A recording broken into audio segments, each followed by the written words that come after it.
That's it. If you have a terminal illness right now, you are dead. My friend Rufai Oseni, some of you might know him from Arise TV, right? He was diagnosed of kidney stones, and they told him he will be heading for dialysis on Monday. What kind of doctor says that? You are going to dialysis on Monday because you had kidney stone. His brother called him. He called his brother and told his brother, "I'll be going to dialysis." He said, "You die what?" Come to the United Kingdom. He flew that night to the UK because he had a visa, which is another thing that's very important. You must have a visa every single time. Like, I don't care that they rejected you before. Apply again. Apply again. Keep applying as long as they've not banned you. Don't apply this year, then apply next year, apply next year. 5 years, you say, I don't have a US visa. Apply every 3 months. Literally apply immediately, you are denied. Apply again. Change something about what they've asked, what they've said you didn't do correctly, and apply again. So anyways, he went back to the United Kingdom, got to the United Kingdom, and they simply gave him a tablet. He would have started dialysis, and that would have been the beginning of the end of his life. You know, my father had a surgery, a procedure, and he had like a procedure that was a removal procedure. And after that removal procedure, several months, he was still feeling some pain. And then he went back to the hospital, and a radiologist certified him that the part of the organ that was removed is inflaming. Like, he has an there's an inflammation on the organ that has been removed. It's like somebody whose uterus has been removed, having a fibroid. Like, where would the fibroid stay? So that is Nigeria for you. It would have gone for another procedure. They would have brought him under the knife only to find out there's nothing there just because of a foolish radiologist, right? That's the cost of being in Nigeria every single day. Dying of generator fumes. You've heard the story so much. People getting kidnapped in front of Booker Hut. So look, I don't have the whole of Nigeria on this call, but the people I have on this call, I want you to listen real good. Nigeria is on a downward spiral. I'm not a prophet of doom, but I'm smart enough to be able to see. And if you see people who are in power telling you, go find a second option, guys, there is no need for convincing. So let's leave that. So 2016, I moved to America. I came to America to try that out. Went back. In 2018, we're having a second child. And again, we're privileged to have my wife come over again. Now, that 2018, I was ready to stay. I rented a 6 months, I had an apartment for 6 months, furnished the house. My plan was to ask my wife to stay behind. So everybody has this thought. So please don't beat yourself down. If you've been thinking about actually moving illegally, if you've been thinking about it, it's nothing wrong thinking about it. Just don't do it. All right. So we wanted to move. Okay. And we rented a place for 6 months, and thankfully, they said two are better than one. My wife was like, she can't do this. Like, she can't be running around. She can't do this. She's because she has options. So part of the option is that she feels that she's running a good business in Nigeria. Quite frankly, she wasn't tired yet. I was getting tired, but she wasn't tired just yet. So she was like, okay, she can still give it a shot one more time. So she packed all her things at the end of the maternity period, and went back to Nigeria and came back to Nigeria, and again, I was getting frustrated. Yeah, we had a house. We had our own house. We had moved from Magodo now, so, I wasn't suffering. I wasn't suffering, but I just knew that my potential could not be achieved in this place. So I don't know who you are or what you're doing, but AJS Tribe, I know it's a community of people who have sense, like who really have sense. So as a result, and some of you who have joined even from other walks of life, I know you have sense. So if you really, really, really, I mean, it's that serious. You can see I'm very basic. I'm very, very basic on this session. I'm not even trying to form for you or anything. I'm telling you the truth. If you have sense, like if you have not been considering it, you need to check yourself. I'm telling you, this is not a paid session. This is you're an AJS Tribe member. That's why you got access to it. So it's not like maybe, so I need to tell you as it is. If you have not been thinking about it, there's either maybe you don't have dreams, or the dreams you have are so mediocre that a mediocre place like Nigeria can deliver those dreams. It's very simple. And I'm not talking about being wealthy, because some of us are so basic in our mind that all we think, maybe not those on this call, all we think is that once you're able to have money, that's what people say we are okay here, and maybe we make money, but your mental health is deteriorating, and you claim that because you make money, you're good. That's not all. Do you know what's going on with your children right now? The possibility of abuse, the potential of completely growing up in a place where their mental health is deteriorated, the potential of growing up in a place where they can't stand among their peers. Do you know how long it took me to balance up at Microsoft? I hardly tell people this, because I grew up in Modayeke, like I had major self-esteem issues. And I was already a motivational speaker. I was getting paid to be a speaker. I was even coaching people, but I was at the point where I couldn't call my colleagues by first name, because it just didn't make sense from where I was coming from. Like, would you rather just leave your kids in that kind of a place where they have no global overview? So 2018, one or two of my mentors had told me and said, you have more options than just, coming to America and just getting lost in America and just staying here. So do more. So I met a mentor who had done this, who did his PhD in the US and then said he had filed for his green card by himself. I'm like, seriously? Because you did a PhD, so you filed for your green card by yourself, just like that? So I heard that first in 2018 and went back to Nigeria and I started strategizing. So sometimes that 2018, I sat with a mentor who just moved to the US. If it was filed for, it was a sibling filing. Sibling filings are, you have a sibling in the United States and that sibling files for you, just as the name sounds.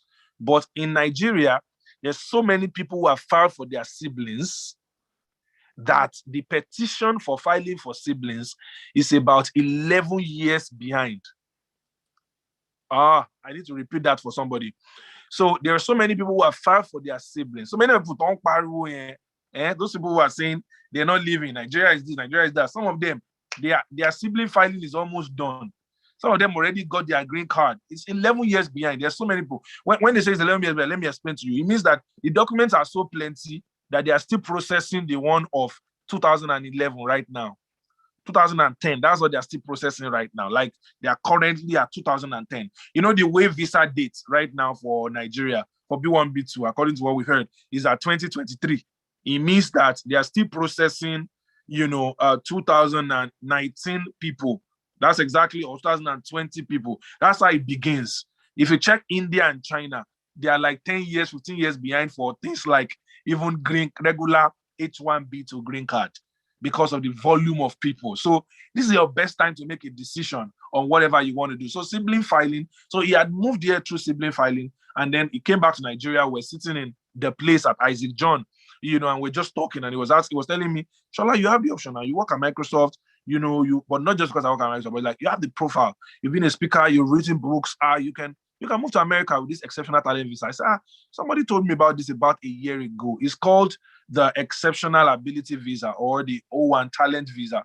There are different visa categories that people don't think about as far as the US is concerned. Now start breaking them down one after the other right now. So pay attention. So he told me about it. I was like, okay. And immediately he told me about it. I started taking action. That December, I won't let him rest. January, I won't let him rest. By February of 2019, I told myself, I can't stay in Nigeria for the elections, because it was on election night in 2015 that we were accosted at gunpoint, that my wife's car was stolen and everything, so I wasn't going to stay in Nigeria that night. So I left Nigeria. I went to Ghana. I said I was going to go to Ghana until my change comes, that kind of thing, where I was like, what, even if I don't leave, and which is why I keep telling people, if you find space legally in South Africa, if you find space legally in Kenya, it can be your stopping ground before you move on to the next place. All right, there's nothing wrong with that. I have a family friend who moved to Ghana, got a job at Nestle Ghana, and is doing fabulous there. And from there, he was able to get his US visa back, get his UK visa back, because they had been denying him for a couple of years. But it's a very great strategy to consider living legally in another country so you can get access to some of these other visas that already Nigerians are being, I won't say blacklisted, but they're seriously taking a second look at every Nigerian application that comes through the Lagos consulate. Do you understand what I'm saying? So, after that, so while I was in Ghana, other things happened while I was in Ghana. In Ghana, that same night that I escaped from Nigeria, in quotes, not to be affected by the elections, my parents were robbed 4 hours that night. 4 hours, such serious trauma.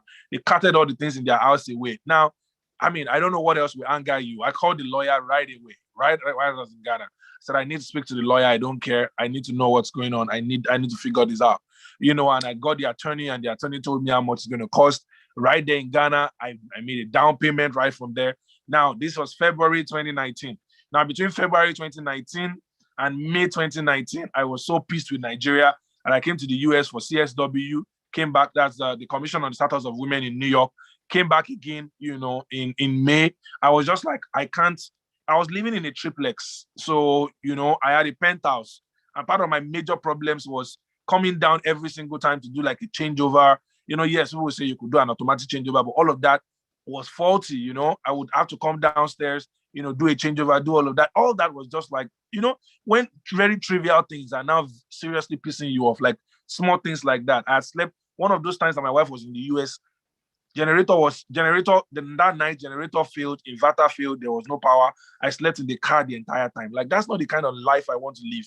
Like, I want to be able to like productively lead my life without this back and forth. Anyways, so I reached out to the lawyer, and then I made my first payment. And between February and May, I got my documentation together, submitted my documentation last week of April. And then by the first week of May, my work permit was out. I could move my entire family to the United States. I'm like, what? Just like that? We came back to Nigeria because we had booked some vacation for that May. So my wife had come to America, and then we now came back to Nigeria to come and do the interview. We did all of that. And after doing the interview, we eventually got the visa, and it was just amazing, And we got a visa on July 2nd. I think we got to America on July 4th. Like, you can imagine that. Like, we were one of those days we drove all of our load in our SUV and drove it to the consulate. Do you understand? We drove it to the Lagos embassy, like waiting to collect my visa. Like, we were going to go from the embassy to the airport, right? One of those days, but the passport wasn't just ready, and then we reached out to a couple of folks and all of that. Eventually we got our passport out, and then we left Nigeria, and that's it ever since, and we Can I just quickly say something there? Sorry, yes, Shola, yes. to cut you. It's so funny how Shola is explaining these things, and he was my friend then, like my close friend. I had no clue. I'm even in shock.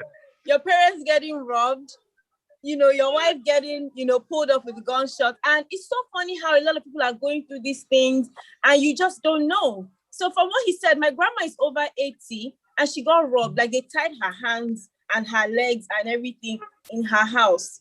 Can you just imagine that? I was so upset. I was like, why would anybody even do this kind of thing to this woman? This woman is over 80. How much does she possibly have that you want to steal? They took her checkbook and everything. Last year as well, my sister also passed on. And it was when she got to the hospital, they didn't attend to her for like 18 hours. The doctor now came like at the 18th hour. She died within the hour, So sometimes like these things, when they happen, it just, throws you off guard. So, and even with that, I was still saying, I'm still going to be here. I'm still going to contribute to Nigeria's development and all of that. But the reason why I can say to my full chest is because I have a second option, right? I'm a British citizen. And if anything happens, like, the British government will probably put me on a repatriation flight, even if I don't want to go. But there are some other people who don't have that option, which is why we're having this session. So, Shola, please carry on. Thank you so much. Thank you so much. I wish I had enough time to be able to actually show quite a number of the fact that you can't really tell what's about to happen. If you have children and one of the children has a medical emergency tonight, because you're in Nigeria, you're still going to use Reddington. You're still going to use like some of these hospitals, and some of these places have given some of the worst experiences, to people. So you don't want to put yourself at a point where you will still need 3-4 months to be able to get a visa, or 3-4 months to be able to get access. Get the access first. There are some of you who claim very much that you're patriotic and you're doing a lot in Nigeria. You're not doing half, 1/10 of what I am doing while living in America. You're not doing 1/10 of what some of us are doing. I kid you not. I'm literally building a university in Nigeria. You don't understand. I couldn't do that when I was in Nigeria. I'm literally like, renovating schools, like doing stuff that you could never think of. So contributing to Nigeria is not about living in Nigeria. Like, particularly if you haven't been given the option by your parents earlier, you need to do something about it. It's like an emergency. Like, it's not something you need to be sleeping over. All right. So I was basically, thank you, Fair, for that very important, contribution. And the truth is, many of us wouldn't know what the other person is going through. Like, you won't even, because at the end of the day, as I always say, no matter how close you guys are, like, even if how close we are, it's not like I asked you last night that, did you guys have dinner? or not. Do you understand? Like, yes, we are close, but all the nitty-gritty of what is really happening in different people's families, your bank balance right now, except you tell me, these kind of things, what you just invested in, those things, people don't really get to talk a lot about it, except maybe you're grieving or something is going on, and then you look at which of your friends are around to be able to offer you that kind of support. You know what I'm saying? So you and I have gone to like CSW several times, different international events together and all of that. And I remember we were in DC together, and all of that. And all of those periods were always trying to do something for Nigeria, and we're still doing something for Nigeria. But you are part of the problem right now. I'm not talking about you, Ife, or not you. You are always part of the solution. I'm saying that everybody who is in Nigeria right now, who can't help Nigeria, is part of the problem of Nigeria, right? So you're better off like being in a place where you can actually help Nigeria. You need to be in that kind of place. Like, how much of pandemic palliative did you particularly give as a person? So there's some of us that we're not even at the mental or economic state of mind to help others because we're busy trying to survive. So you need to get onto a place where at least you're not in that survival mode anymore. That's why someone like Ife can be in Nigeria and still be contributing, because as she has said, she's going to be on a repatriation flight. There's no two way about it. Those are countries that care about human lives. That if one person die, an entire city is going to protest. How many people have died yesterday? 10 people died on a plane crash yesterday. You will not see one single person out. We'll still be debating whether it's important to protest or not. But when it's fuel, when it's gas, well, that's another thing about how Nigeria has messed up with our humanity. I was driving on Lagos by the expressway very briefly. I don't remember. I think I was going to Ibadan, or coming back from Ibadan. I saw a dead body like torn apart on the road. Like all those kind of things. Many of the people on this call, if you see it, it doesn't affect you. Your conscience is seared already. Our humanity is affected. That's what I was realizing. Your humanity gets affected by how many times you've seen that people died, 25 people blasted, something school burnt, an entire village exterminated. You've seen so many of it that you don't know that it has affected your humanity, such that you don't even, asking for a reason. You see those things and you will not realize that these people are still human beings because it's not happening close to you. See what happened with NSAS. People died, everybody in Lagos were all like, people died, blah, blah, blah. But these things happen in other parts of the country daily. And that's why Barry did not answer us. Barry was like, oh, this one's, they're still playing that because how many people died? They're screaming, they're shouting. They don't understand that villages are being burnt in other locations, and he also doesn't say anything to them. So why should he now say anything to you? You must be elitist for you to be complaining that, oh, maybe 50 people died. And it's at the end of the day, it's not, if our president doesn't even have the decency to actually address us based on what is going on. I'm not even saying solve everything, because it's impossible for you to say one person should solve the whole of Nigeria's problem, even though he's responsible for everything. It's very, very difficult for you to continue having faith when you're not even getting anything back in return.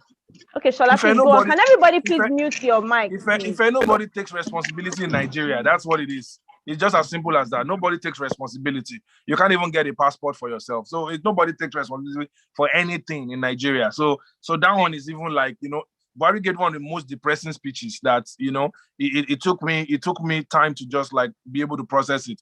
So the visa type I was telling you about that I got within 9 days is called the O1 visa. It's called the O1 visa, and there are two types of there are two types of visa categories for the United States. For example, there are non-immigrant petition and immigrant petitions. Non-immigrant petitions are the ones that you don't intend to live in the United States permanently. All right, you're considered as a non-immigrant. So your B1, B2, which is a travel and tourism visa for business and pleasure, that is a non-immigrant visa. Your O1 is a non-immigrant visa because you're a temporary worker.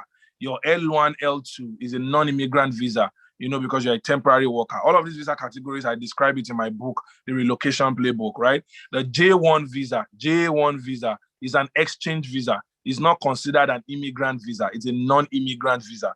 J1, the exchange visa is the kind of visa you get when you get the Mandela Washington Fellowship, Obama Fellowship, all those Peace Atlas Corps, all those kind of programs that bring you to the United States for programs. You're literally asked to commit that you don't plan to live in the United States. So you have to go back to Nigeria, live in Nigeria for another 1 year or two before you can attempt to come back to America. So, that's the J1. There's the R3 visa. It's a religious visa. Did you know that as a religious person, a clergy, a church worker, even in Nigeria as a church administrator, as a chorister, as a worship leader, churches from America can actually file for you. Like if you know a church in America, they can file for you as an R1, R3, and then you can bring your relatives, you can bring your immediate dependents. There's also the P1 visa, which is for entertainment. If you're an entertainment person, you want to come and shoot a short film. Now, why is all this important? Regardless of which one you decide to use, it's your first entry into the United States. You gain that entry first, and then you begin to look at what is next. So for me, I was done staying behind. I wasn't ready to file an immigrant petition. Immigrant petitions usually take a long time. I just told you that the immigrant petition for siblings is like 10 years behind. Other types of immigrant petition like immigrant marriage petition is like a year or two behind, and that's how it starts. So there are many Nigerians who are married to American spouses. They are still in Nigeria. The American spouses are filing for them, but it's about a year or two out. It used to be just a few months before, but it's getting really, really complex right now. So usually those immigrant petitions are harder, but the non-immigrant petitions at least will get you a foot in the US. You can set up in the US. You can now apply for an immigrant petition from the US. So the joy of that is that you're already in the US. Even if it takes a year or two, you are not going to be considered illegal because you are going through that process already. Do you understand what I'm saying? So it just makes perfect sense that you're already here. So I just talked about the J1, J2 visa is an exchange visa. I talked about the O1, it's a temporary work visa. That's the one I got. It's for people with extraordinary ability. And that word is just to say that you have a body of work. A body of work doesn't mean that you're a Wole Soyinka. It's just saying that you are exceptional in your field and you have evidence to prove it, to back it up. You have newspaper articles, you have publications, maybe you have a book, you've spoken at conferences, you mentor people, you served as a judge of the work of others, you have earned salary in a critical capacity, so those kind of things like that, is what they put together for them to say that you're qualified to get an O1. And then from that O1, you can then file for another visa category called the EB1. So the EB1 visa category, now I'm moving to immigrant visa categories. Now, listen, the ones I mentioned before, if you're writing down, B1, B2, J1, R3, P1, they are like short-term temporary visas, but some of them have, some of them have social security benefits as well. Some of them can give you access to credit, some of them can give you access to good healthcare and all of that. It's only the B1, B2 that is like a very, very temporary one. The other ones are like, worker petitions and all of that. There's also the F1, F2, which I must never fail to mention. F1, F2 is called a dual intent visa. It's a dual intent visa because you can seek immigration as a result of it, and you can also decide not to seek immigration. F1, F2 is given to people who go to school in America. That's one of the surest ways to actually get into the United States. That's one of the surest ways to actually Japa as soon as possible legally between this year and next year spring. You understand what I'm saying? So let's leave those categories and move to the immigrant category. So you have EB1. EB1 is the extraordinary ability green card. Just like the O1, this time around, they're examining you, for an extraordinary ability green card to see that your body of work is sufficient enough for them to declare you as an alien with extraordinary ability. That's as a foreigner with extraordinary ability. Alien in that sense actually just means foreigner. You remember when we're doing business studies and social studies and alien, So essentially, your spouse, everybody gets the green card once you are qualified as that. I know a lot of people have advised a lot of people who are on that path, who are doing very well and are able to get, their O1 and their EB1. Now, when you get into the United States with those kind of visa, you walk with your shoulders high because literally they are saying that they don't want China, they don't want Russia, they don't want United Kingdom to take you. Now, all of these other countries have their visa equivalents as well. All right. When I run this session, most times I run it for 3 hours. So I hope that, now I'm trying to rush because I don't know whether it's 1 hour we have or 2 hours, but the truth is that the other countries like the United Kingdom, Canada, they all have this exceptional type of visas as well, where they're identifying exceptional talents. The UK one is called the UK talent visa. Germany has their own, France has their own. So if you're not qualified for one country, doesn't mean you can't be qualified for another. What you need is a clarity session with a consultant that understands how exactly this works and can help you select your choices. One of the key principles I tell people is if you want to move within 12 months, it is possible. What you need to do is that you have to design 3 top countries you are going to be going to, 3 top countries you're going to move to, and then you're going to work on them simultaneously. I didn't say you will work on them procedurally. I didn't say you work on them, I'm saying you work on them concurrently. You're going to be doing America, doing Canada, doing UK at the same time, if that's what you want to do. You know what you're doing? You're making sure that you will not be a failure and nothing must happen. One of it must go fine. So when I was in the Canada Express entry pool, all right, to go to Canada as an express entry candidate, if you don't know about the express entry program, it's a specialized program by the Canadian government to ensure that people can come to Canada as residents to work under their federal skilled worker program and a number of other peculiar programs that they have designed. You see, immigration is a human right, and that's why countries have a responsibility to design clear pathways to allow people to come into their country. Every country, if you care about researching and reading, every country has every first world country. Don't let us say every country, because I don't know what the immigration pathways of Nigeria is. I don't even think anybody wants to migrate to Nigeria. But I'm telling you that every single country has like a migration pathway. Can everybody hear me? I think somebody is saying that my audio is bad. I don't know what that is. Maybe it's your network. No, I can hear you. I think I'm fine. So maybe it's her network. Yeah. Yes, I think it's a network. So your every single country has immigration policies that they have laid down. We recently launched an app called Vesti. And the reason we created that app is that we want to show people the migration path to every country. In that application, starting from next week, we're releasing some features that focus specifically on showing people this is the immigration policy of Russia, of Kyrgyzstan, of Comoros, of Vanuatu, of Bora Bora, all of these, of Maldives, of Malta, of the United States, of Canada, of Germany, of France. These are the migration pathways because each of these countries have it laid down. If you have certain skills, I was speaking on an interview yesterday and I told people, I said, if you want to move with skilled migration, for example, what you need to start with is do an assessment and an audit of your skills. Write them down on a sheet of paper. What are my skills? Do like a SWOT analysis for yourself. But I'm talking about the strengths right now. List it out. This is the certification I have. These are the degrees I have. These are the skills I have. These are the entrepreneurial tendencies I have. These are the sales results I have. This is a book I have written. Do all of that out. Then find out countries that are sort of like that are in deficit for those kind of skills. If you're a nurse, you don't have any business. I'm sorry to say, you don't have any business in a place that doesn't reward you. You do so much work already that is important than for somebody to be owing you salaries. In Nigeria, they owe doctor salary for 5 months. How do you expect that person to go to surgery and succeed? Like, it just doesn't make any sense. I have consultants in the Federal Teaching Hospital who need like 3-4 side hustles, a doctor. So you can't even think about it, right? So every single country has their migration pathways and they have skills that they need. Like there are countries that have laid it out. We are looking for engineers. We need doctors. They've laid it out. The United Kingdom says we need more doctors. They've created programs for it. America is saying we need more entrepreneurs. We need more investors. We need more engineers. We need more people in STEM. There's so many programs in mathematics that are sponsored, fully sponsored in the United States. It's clear. They're saying these are the people they want. So think about it. You need to map your skills to what country is looking for you. Another way you can look at it is that you can go the other way around. Before you map your skills, you can go to a country's immigration website and find out which skills they're looking for, and then go and add those skills. Like in one of my companies, I'm training people to be data scientists because almost all the countries that are first world countries, Germany, France, the United States, Canada, United Kingdom, don't have enough data scientists. So what I'm doing there is that I'm training people. I found out what skills they need, and I'm training people so that they can get on with those skills and be able to move on. So you have to be at that kind of strategic level, and you must determine that you are going to at least three countries. So I was in the Canada Express entry pool, as I was saying, and at the same time, I was applying for school in America. I was accepted at the University of Houston Clear Lake. My wife was also accepted in case any one of us gets in first.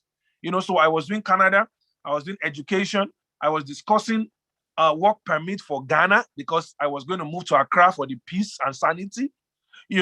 So I had all of that in place, and then I was exploring the extraordinary ability in the United States. You see, like 4 plans.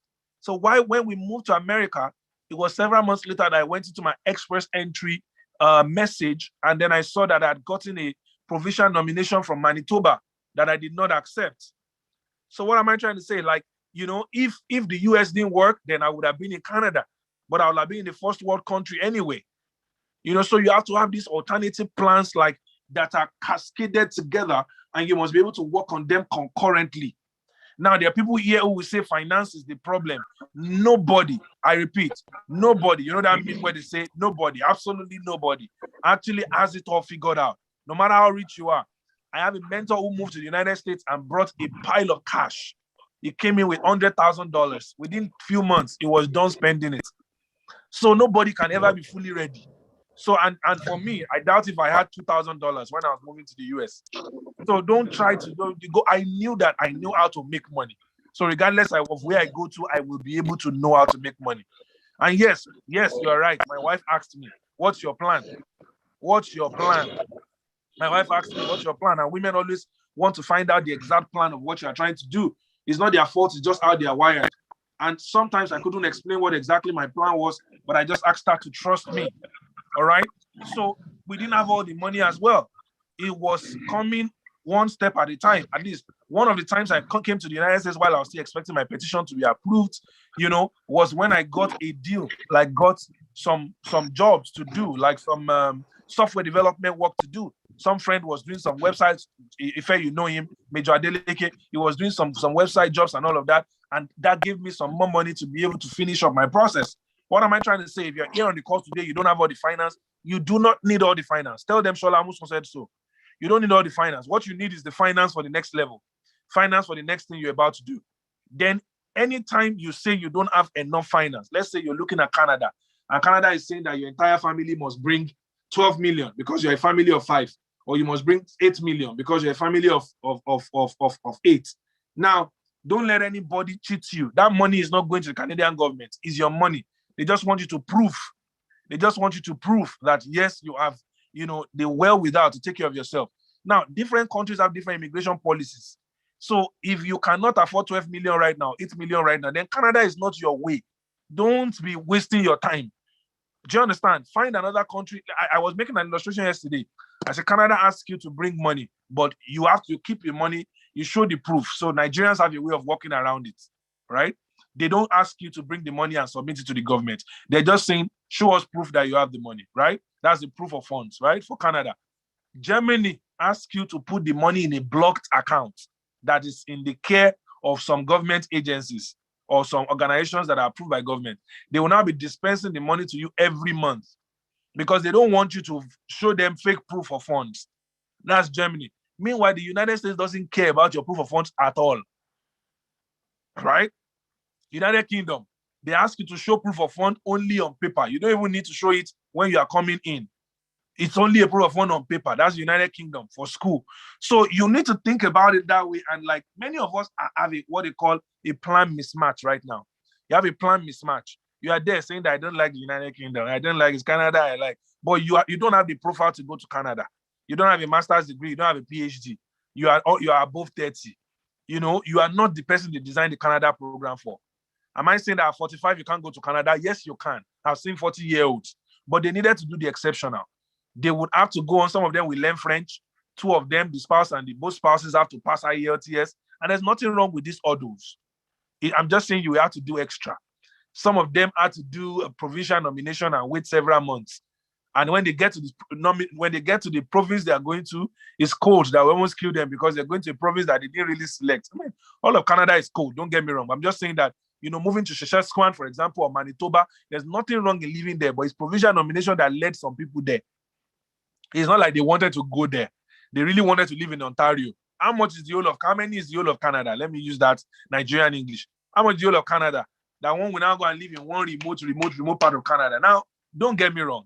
If you don't have the options, that's like the best next option because it's a first world country. There's health, there's security, there's power, there's all of those things. There's good cutting edge research, good education for your children. Don't get me wrong. I'm just trying to say that many of us have a plan mismatch.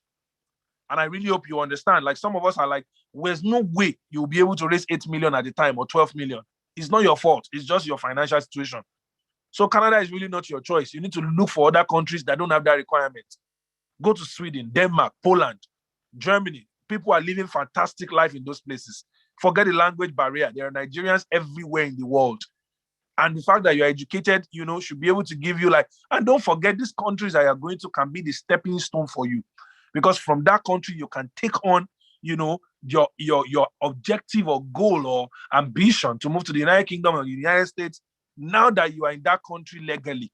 Because in that country that you are legally, you are considered a different type of person from when you were in the jungle called Nigeria, trying to appear in an embassy that understands all the whims and caprices of Nigerians and attacks them with that level of prejudice already. So it gives you like an edge already. All right. So you need to talk to someone who can guide you. There's 200 people on this course, so I can't do one-on-ones for 200 people. But essentially, I have time sometimes to speak to people and guide them specifically on, hey, these are the top 3 countries you should be considered. And now that I'm tired of doing that, I'm tired of advising people directly. That's why we created the app Vesti. You should check it out in the App Store and in the Play Store. The whole idea is that with data science and artificial intelligence embedded, we're able to show people their migration pathways without actually me being the one directly consulting, but using what we call expert systems. I can transfer the knowledge I have and the knowledge of several experts across the United States and across the world who are migration consultants, who can show people what the pathway is. The biggest problem in migration today is that people don't even know how. That's the biggest problem.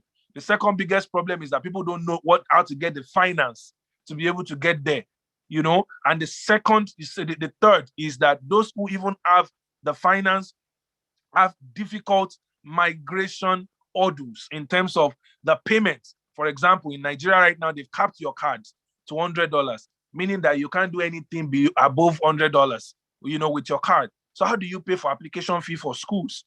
How exactly do you do that? Every now and then every now and then, if you can find the link, please help them paste it because I'm talking and I can't possibly do that at the same time. So if you know the link, some people who have downloaded it are already telling you the name of the app. I lost my line of thought there, but you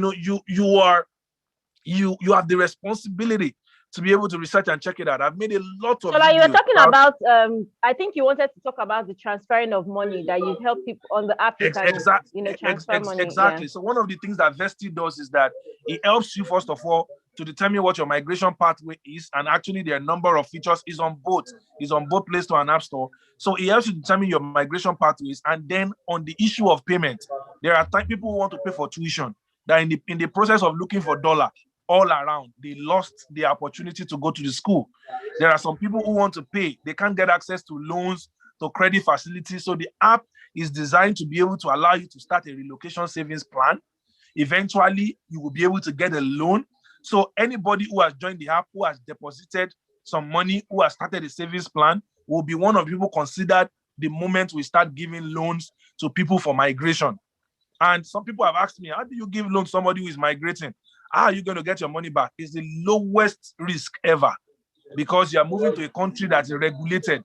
If you come to the United Kingdom and you don't pay the money back, you are going to be in trouble.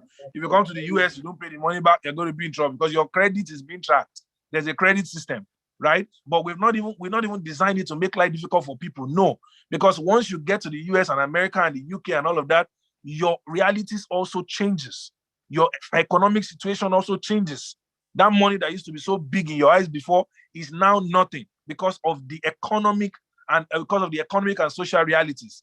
So it's a finance app that gives you access to migration pathways, but also helps you with the financial infrastructure to get your payment done. So there are people who want to pay for West. If you're going to Canada now, the very first thing you need to do is to evaluate your credential. That's through West, the World Educational Services. The payment is about $212 if you are doing ordinary, about $252 if you are doing expedited. Now, you can't pay for that with your Nigerian card. Can you imagine? And the CBN is happy about that. It's just phenomenally wrong. So you can't pay with your card and you can pay in Naira on Vesti, and Vesti is going to help you to make the West payment. So if you plan to still live for Canada this year, you need to be evaluating your credential right now. That's the first thing to do. All right. And the next thing to do is to write IELTS, right? And then you will carry both your West and your IELTS and take it to the Canada immigration website to create a profile. Now, before creating a profile, you need to do what they call score simulation. When you simulate your score, it helps you to know, because Canada has a comprehensive ranking system where they used to determine who is coming. Canada doesn't want non-entities. They don't want mediocres. They want people of value. That's why they insist that you must have multiple degrees and you must be young so that you can contribute to their economy as a viral young man. That's a smart country.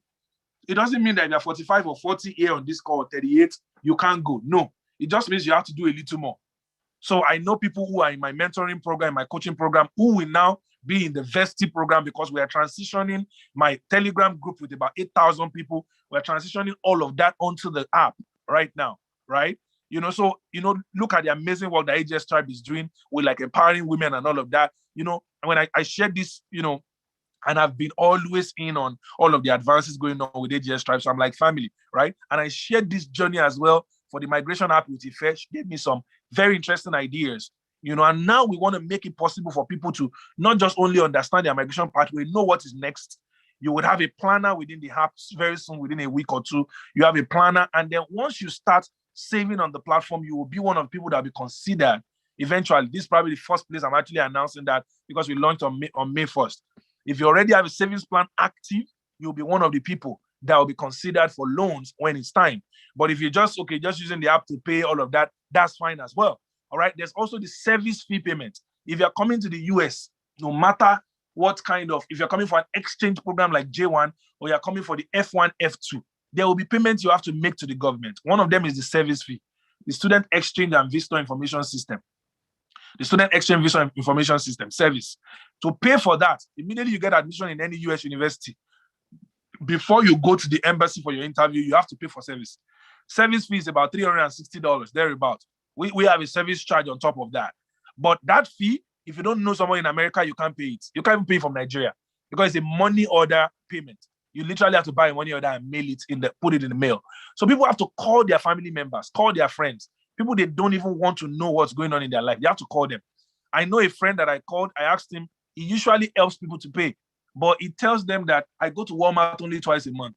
If I pay for you, if I've gone to Walmart already and you ask me to pay for you, you have to wait till the end of the month. Now imagine someone who has an interview who has to wait till the end of the month. Also, many of these people make mistakes when they are helping people to pay, and because they helped them, you sought a favor from them. You can't challenge them. I mean, a lot of people have lost opportunity just because of this. So the app allows you to be able to make those kind of difficult international payments, be able to save for relocation, be able to access short-term, high-yield investment opportunities. So for example, you're trying to raise 4 million, but you have about 1.5 million. You'll be able to see ways to invest it within the app that is trusted and that works for you to be able to raise the 4 million within a short time and be able to put it on your migration journey. One of the things you should stop doing is stop paying agents. Stop paying agents. If somebody calls himself agent, I'm an agent. Stop paying agents. Many of you here have lost money to those kind of agents. What does he do? Is he an education consultant? Is he a travel consultant? Is he a migration consultant for O1 or EB1? He has to be an expert at something. So on Vesty app, we call them providers. These providers will be able to give you access to services. They've been vetted, they've been tried, they've been trusted. They're going to give you access to services. Language instructor, somebody who can teach you French. Yes, you need to stop paying agent because it doesn't make any sense. How can you pay 1 million to somebody who has not even come to America before to come to America? Like, it makes sense, right? You pay somebody who is living in Agege to help you to get to America, 1.2 million. To help you to I don't know what Agege is my problem today. To help you to go to the United Kingdom. He himself has never been to the airport and he's trying to help you. If you see some work permits that they've given to people as work permits, printed in one nearby cyber cafe, and they'll put it there, they put their password, they say Canadian work permit. The guy will get to the airport before he realizes that he's just been duped, him and his family. Can you imagine how disappointing that can be? So stop using agents. These providers are vetted. They're going to be appearing on Vestia from next week. So we're launching in phases and we started 1st of May. All right. So you can use an educational consultant to help you with a statement of purpose, but you yourself must be in overall control of your journey. All right. That is the difference between somebody who is using we just want to close our eyes and just drop money for an agent and wake up and say it's done. Could it happen? Even those of you that use agents to fill DS-160 form, the guy will go and fill nonsense for you. You won't even know what he filled. And you don't know why they rejected you the visa because you don't even know what is there. They just printed the QR code for you. The guy probably told them, that you work in a multinational one thing, and they did a Google search and couldn't find your name. When you see those consulars typing, they are doing Google searches, they are doing background check, they are doing all of those things. The ground of the United States Embassy is the United States. It's so sacred. So when you get to the embassy and you are waiting for an interview, don't be there talking to people. They are spies. There are all kind of people asking you questions. Don't be there. Just focus on what you went there to do. These are very critical things. Fill the forms yourself. You are educated. Like, yes, if you need somebody to show you, let the person come on a Zoom call and be filling it together. Let the person come into your office and be filling it together. Use common sense. These countries have laid down migration procedure. So it's not a question. It's not boju boju. Look, migration is not osh osh. It's not. The United Nations Office on Migration says that it's a $650 billion market. America makes a huge chunk of revenue on migration. Let me help you a little. 13,000 students were studying in America as of 2019. 13,000 Nigerian students. Nigeria. 13,000 were studying in the United States in 2019. They paid $24 million to the United States government in exchange visa fees. Only service fee. $24 million. That's crazy. West, World Educational Services, evaluated 408,000 credentials in 2019. That's about $74 million. So migration itself is an industry. It's not an hush-hush thing. Don't be hiding, read about it. Countries have called embassies, call State Department. There are numbers there. Email them. Ask them, I am a worker. I want to move to the United States as this. I'm not joking. There are countries that have deficiency. They want specific people. They will provide you the guidelines. But we do a lot of hush-hush in Nigeria. You don't want to tell somebody what you are doing. That's why we created the Vesti app. You'll be able to monitor your own journey.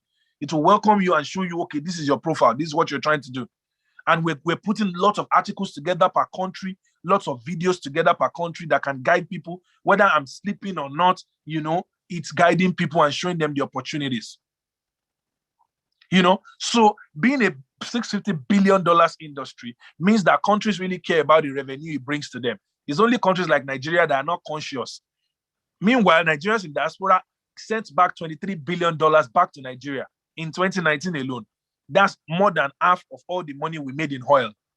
So imagine if it was structured enough that if Nigerians were made to actually be proud of Nigeria, they could literally send money enough to build entire cities, to transform the educational system, to give healthcare a second chance, to transform the power industry. But clearly, Nigeria is under some sort of siege. It's under sabotage. It's clear. Somebody is playing on somebody's intelligence. How can Shekau and the Boko Haram be rounded up just a few days ago, and then the chief of army staff dies in a plane crash? Like, we're not stupid. We're not stupid. They're playing tente with the lives of people, and you gotta just rise above that.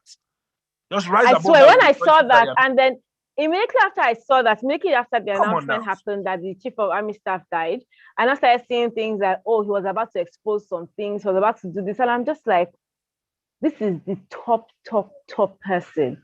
The top person. He could be cleared. I'm not sure if that's what really happened, but if there was any form of sabotage or anything like that on that plane, we're all not safe. See, none of us can say, and it's unfortunate that we're just realizing now, because this has happened to several people. I mean, Olusola Amusan was former Minister of State Defense, State for Defense, something like that. There are people who, I think, I don't know if I'm right, but I was talking with Major Adeleke yesterday, and he was giving me some statistics. So I don't know if I've mixed that up. But my point is that there are people who are notable in this country who literally died because they were trying to take out one person. So yes, those are conspiracy theories, but the truth is, it's what it is. It is what it is. All right. If you are having any challenge with the app, just make sure it's downloaded within maybe an hour, maybe or 30 minutes of getting off this call. I'll investigate whatever is happening. Just make sure you have the app downloaded, and then you'll be able to sign up. Don't worry.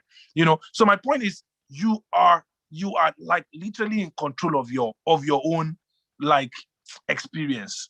Don't let anybody put you under duress or anything, or make it look like it's stigma for you to be considering, putting yourself in a better state of mind or transferring yourself to a new country.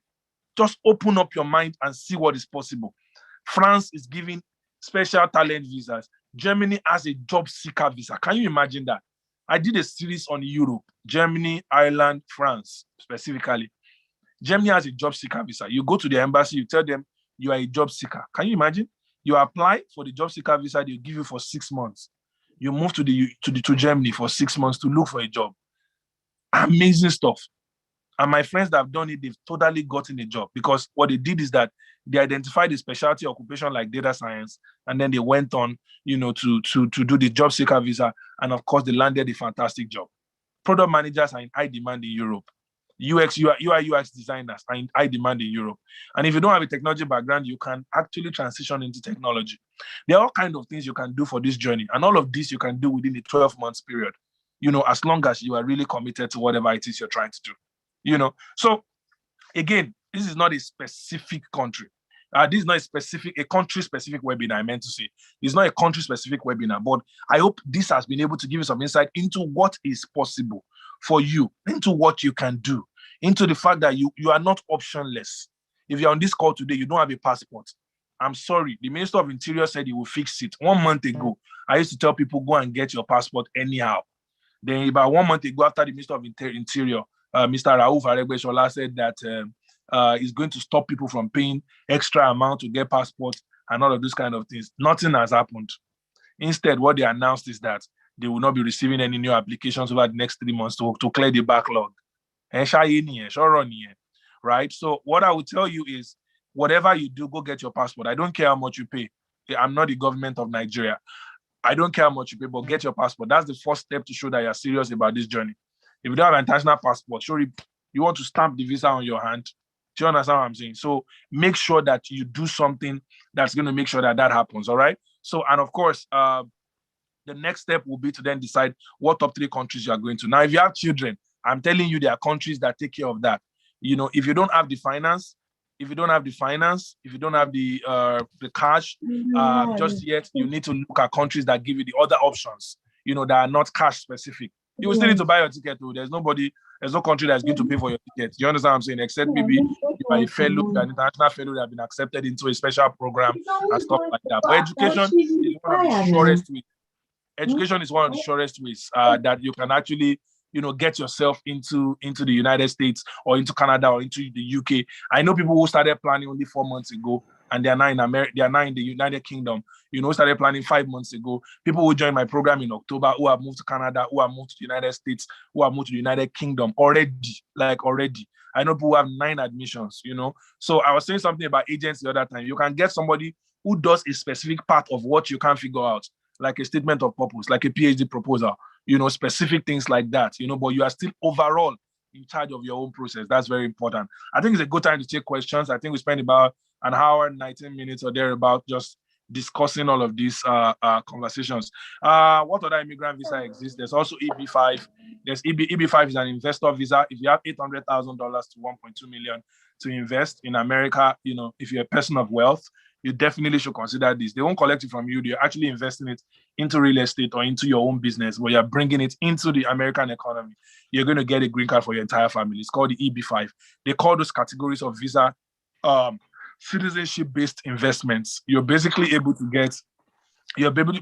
get like citizenship or able to get citizenship or residency by virtue of what you are investing in the country. There are a couple of other immigrant visas that have to do with marriage. If you're married to an American citizen, you can get like that immigrant visa and all of that. But many of the other visas are actually like the H1B visa. The H1B visa is a visa that's basically for specialized workers. So there's a top company usually used by multinationals who are getting people, into the country. That's the H1B visa. I think it'll be good to ask. Citizen by investment in Canada is over 300,000 Canadian dollars thereabouts.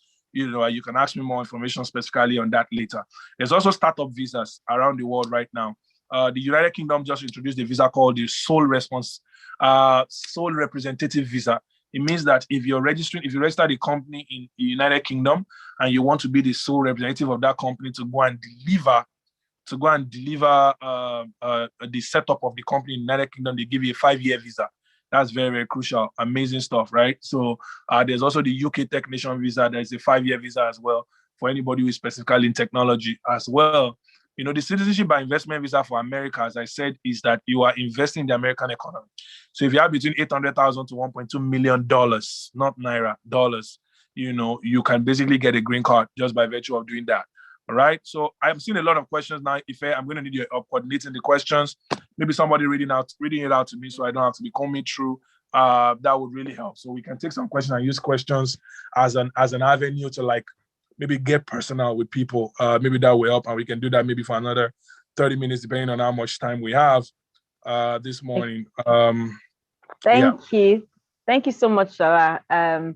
Obviously, this has been very, very insightful. I love the fact that you pulled out information, that has been in your mind from different, countries. You spoke about, all your own experiences, how you wanted to move to Ghana, or you didn't mind even moving to Ghana, moving to Canada, moving to America, just showing us that, like, okay, see, I'm somebody who came from nowhere. Like, it's not like I even had like prior, let's say, money, or somebody who was in America who filed for me or anything like that. You literally just went with your skills, and you've been able to move your family, to America, and all of you are thriving, and you've already started getting all the benefits as if you're even a citizen.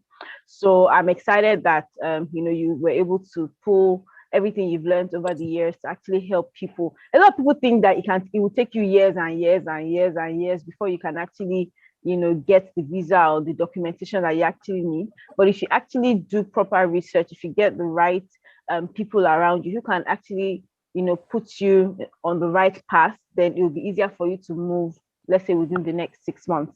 So I'm going to look through now I'm going to look through the questions so that I can read them out. Why is it? Okay, yeah. So I can see something.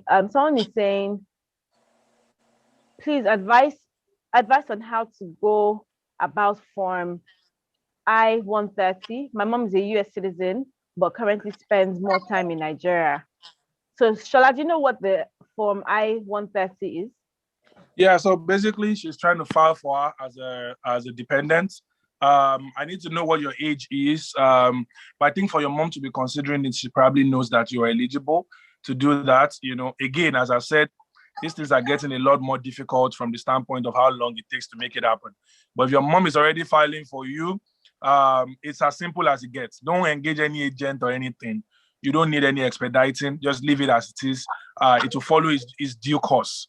Now, what you can do in the meantime is that if your sanity is being compromised, or your business is being compromised, or you feel that you're not safe and you don't feel safe at all, you can move to Ghana in the meantime, or move to Kenya, or just move to Dubai. Dubai is one of the places where you can move to that can completely just change your reality. Now, if you're one of those people that are stuck on the sign up page, if you try to sign up now, everything's going to work fine. I'm the engineer on the app as well. So for now, I'm raising money actually. So if you're one of those people who are people of wealth, Ife is going to be an investor anyway. I know that already. Yes, so so that I don't have to be the one. Yeah, the app is called Vesti. Go there. I mean, somebody's saying send on the sign up page again. Come on, like go search for it. So someone is saying, what's your advice to people who have 4 to 5 children?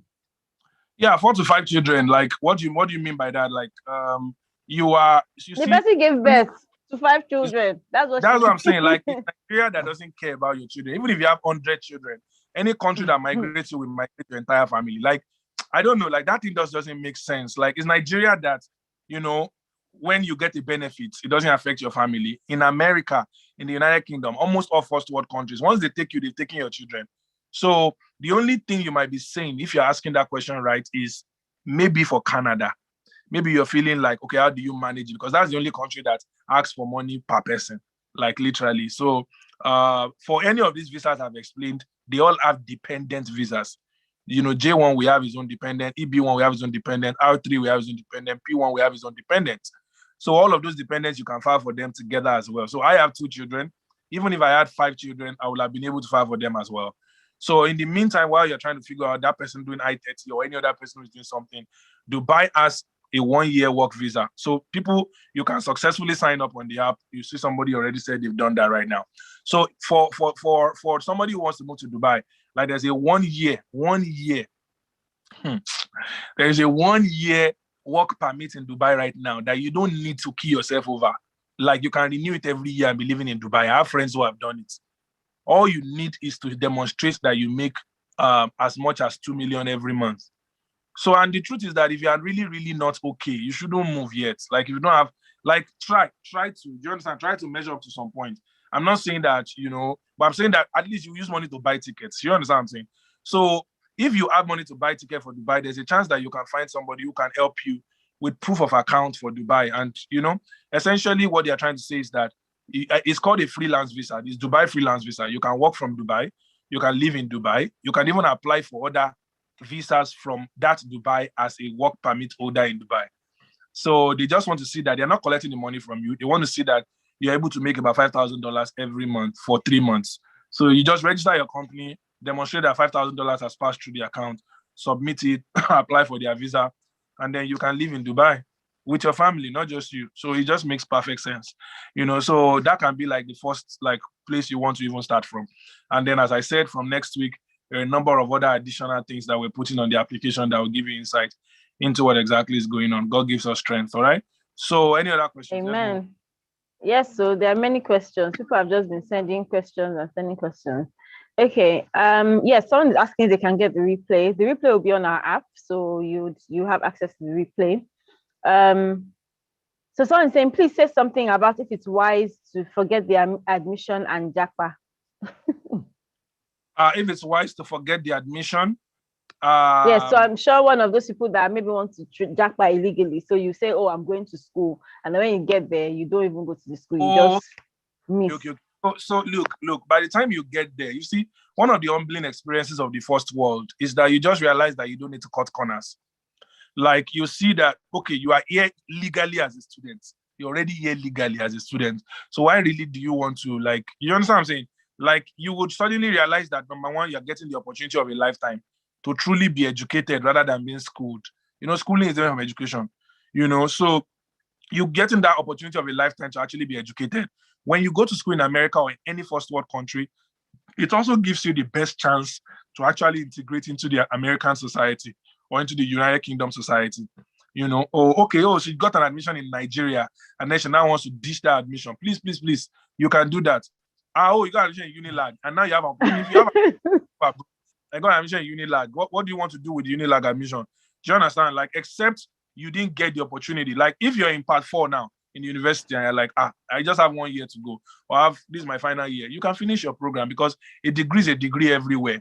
Do you understand? So you don't want to drop out of that kind of program. But if it's just an admission you've just gotten and you're on this webinar, that means you're a young person and you have enough sense to be on AGS Tribe. Don't worry, the sky is your starting point. You will do well in life. So please, by all means, take your life. You will be glad you came on this webinar 10 years time when you remember it was this webinar that made you decide that you were not going to take that admission. So if you have another opportunity elsewhere, please, go. Even the lecture, so that's awesome. Other questions? Thank you. So someone is saying, please, you mentioned America needs people in mathematics. Please, can you give more insight on this? Yeah, so there are many universities in America that have, so America realized about 5 years ago that China was really moving so fast in STEM. STEM is science, technology, engineering, and maths. All right, so as a result, they know that maths is the foundation of computing. So they're trying to get a lot more mathematicians into the United States and statisticians. So I know a school specifically, write it down, don't forget, pay attention, or don't say I should repeat it. It's called Sam Houston State University. Sam Houston State University has an admission, as a PhD, up scholarship, masters and PhD for as many people as possible. Masters and PhD, Sam Houston State University, scholarship. So and there are many universities in the US as well that will give you scholarship for mathematics. So that's exactly what I was talking about. And that's the same in the United Kingdom, in many other places. If you are doing courses like mathematics, statistics that you thought it was JAMB that forced you to do it, those courses can change your life completely. I believe that Ife and I are going to be announcing a partnership with AGS Tribe very soon, with Vessi and AGS Tribe. I'm sort of committing now on the call, where we're going to be doing.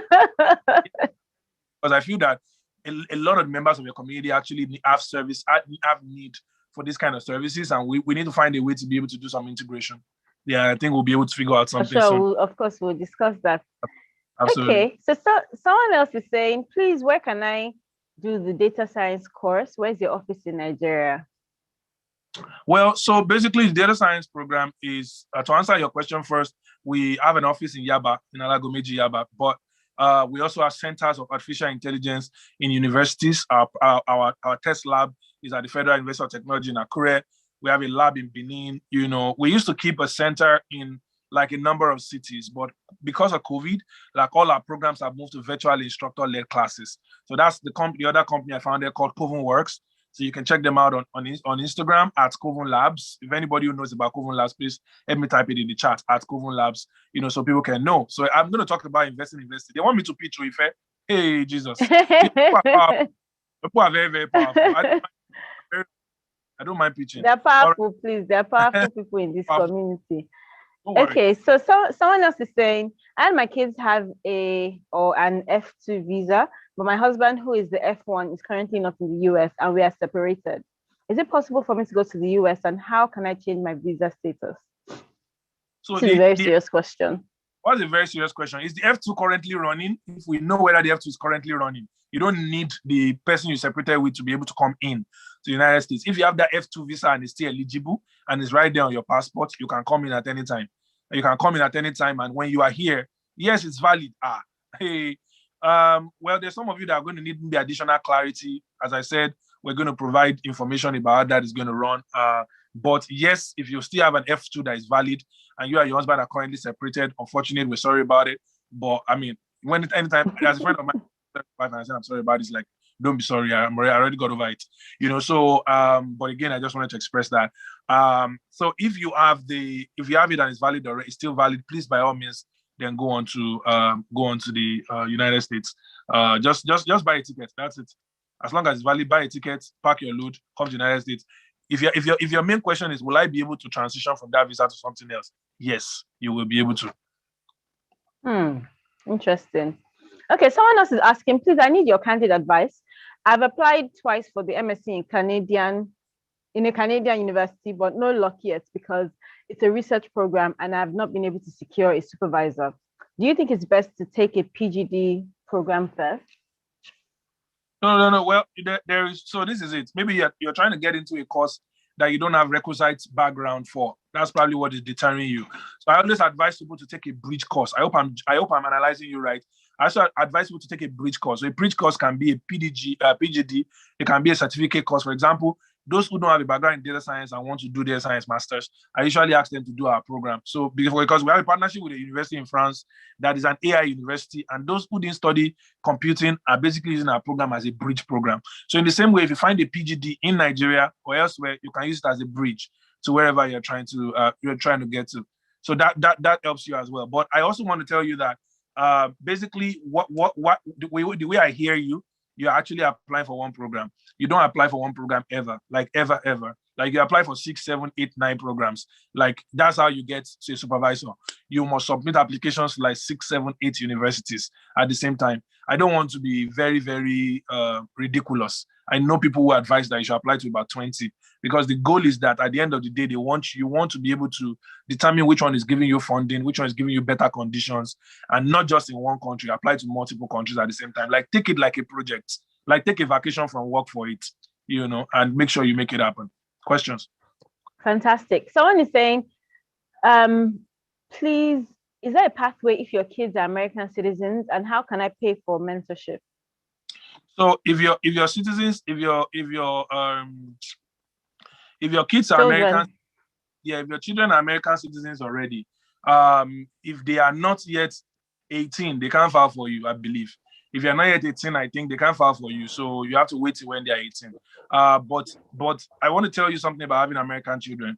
In December 2020, I was coming from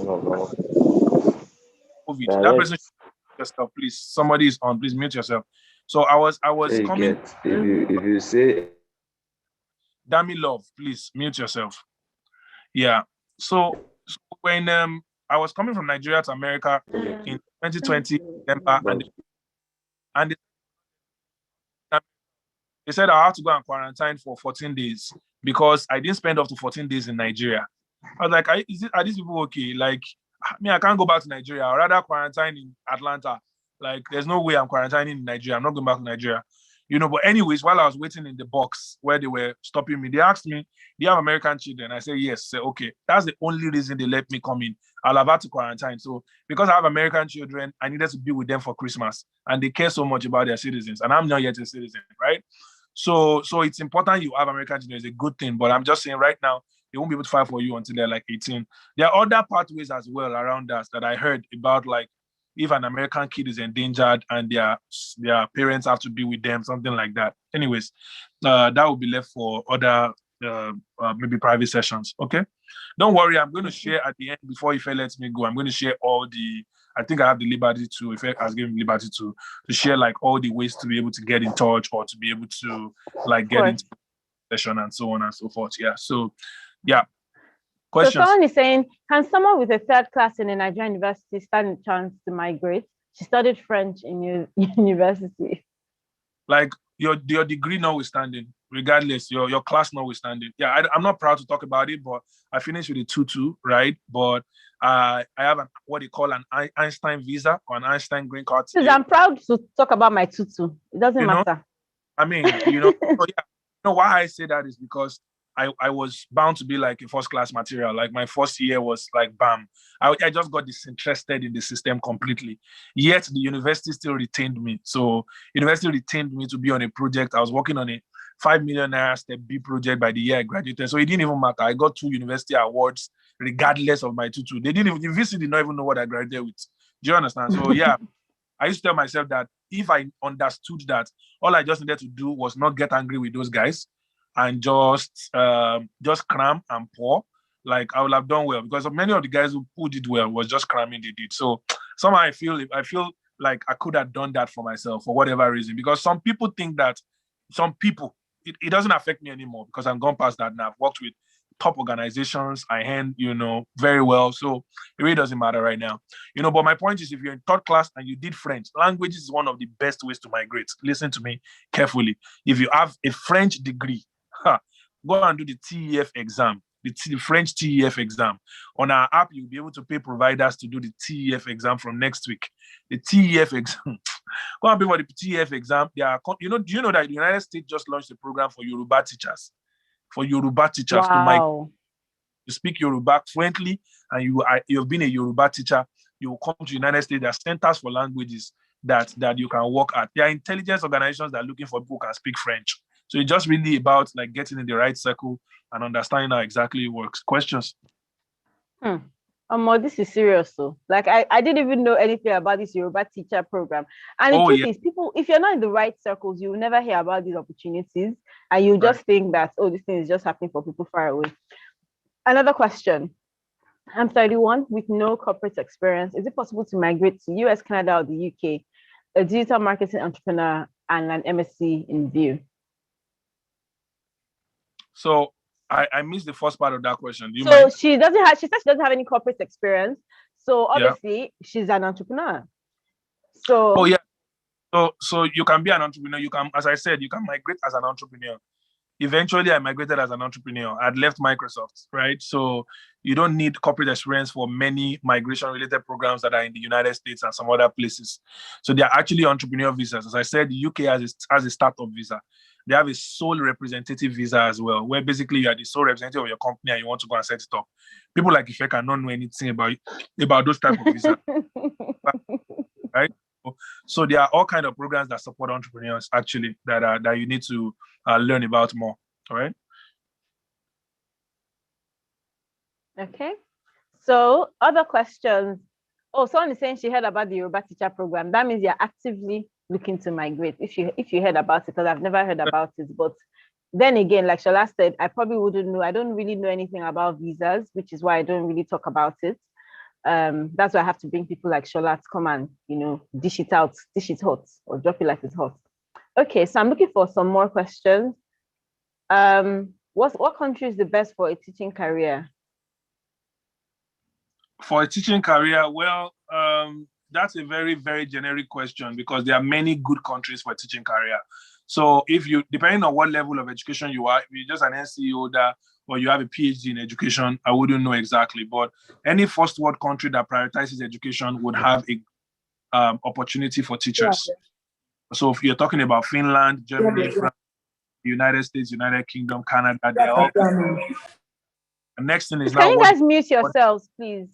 The next thing is now, what do you teach? If the domain that you teach is highly in demand, if it's in technology, if it's in languages, if it's in, those kind of fields that are very, very much in demand, that are crucial to, maybe the United Nations sustainable goals, or crucial to like climate change and all those kind of things. That's what will determine whether or not it's going to be in demand, right? Fantastic. What are the chances of migrating to Ireland as a single mom with a child? A single mom with a child, chances of migrating is the chance of migrating for any other person. So don't add the fact that there's a child. Don't worry. Or you're a single mom. Like it doesn't matter. What matters, we want to know more. Being a single mom is not what defines you. We want to know more about you. What's your level of education? What skills do you have? What are your work interests? You want to have that kind of information to be able to guide you. But being a single don't mom, label yourself, because you're already talking as if you're at a disadvantage. Or you are no. Don't do that. Just focus on what else. What are the things that you have as an advantage for you? There has to be some advantages you have. Oh, I speak 2 languages. Oh, I have a degree in this. Oh, I have that. I have this. So I have that. I made a free webinar on Ireland. I'm going to drop. I'm going to drop the link to the Telegram that has the free video. There's a free Ireland webinar that I did. You can find it. You can find the replay for free, and then that webinar will tell you all of the opportunities. So what I do is I identify my friends that move to other countries, and because they are not agents, it's very good. They speak from the art of somebody who actually migrated by themselves, so they can help. They can easily help. So their stories are very neutral and very clear, unlike someone who's trying to make money from that particular adventure. Do you get what I mean? Who will be, telling you all kind of things. They will tell you, they won't be scared to tell you exactly how it is, so yeah. Thank you very much, Shola. So someone is saying, please, can you share some countries that need the skills of a development worker or a lawyer? Also, I have an unconditional offer of admission from York, UK. Do you know scholarship opportunities I can use to fund my study? And can I take my 2 kids to the UK to study with me? Yes, you can take your dependents to study to the UK for you. They're just going to ask you for additional proof of funds, because they don't expect you to drop your kids for anybody. So they just want to ask for additional proof of funds. Now, if we are probably one of those people who feel like admission is a sacred thing. Admission is not a sacred thing. All of you guys who are on this call, you're proud that you got one admission. You're not ready. You need to apply for like 10 schools. Why that is important is that you can use one school to challenge the other. I know people who basically mailed one school to say that they've gotten admission in another school and they're offering them 30% scholarship, and they're just looking for another school that can offer them additional. And the admission officer, we tell them right on the spot that they can give them £2,000 more. So don't limit yourself to one school. Like, these are things that are happening within my network. I have a girl who is in my program who got 9 admissions, and I begged her thoroughly to come to Texas, that I really wanted her to be in Texas. And she blatantly told me that Texas offered her only half scholarship, and the only place she got full scholarship is in Kentucky. So, so she's going to go to Kentucky. And, so unfortunately I couldn't challenge it. I just told her she visit once a while. So I'm trying to tell you that you need to apply for several universities. So don't just stick on one. But anyways, I made a video as well on scholarship opportunities on my platform called Japa Insider. I'm going to drop all the links at the end of the session. Let me tell you something about Zoom. If you drop all the links right now, people are still going to be asking you at the end, because questions will cover it up. So I'm going to drop all the links but when we're about to go. That's when I'll drop it all at once. So you'll be able to. We can even send it as an email to everybody who is on the call. So you can please share with us, and then we'll send it out to everybody who actually registered for the program. I'll do both so that we can make it happen. All right. Fantastic. We are now experienced. All of us are now experts in Zoom now. So okay, so I'm going to go back. So someone is saying, please, I'm a telecoms engineer in Nigeria, and the installation payment is getting bad day by day. What help or advice can you give us? So many telecoms engineer want to Japa.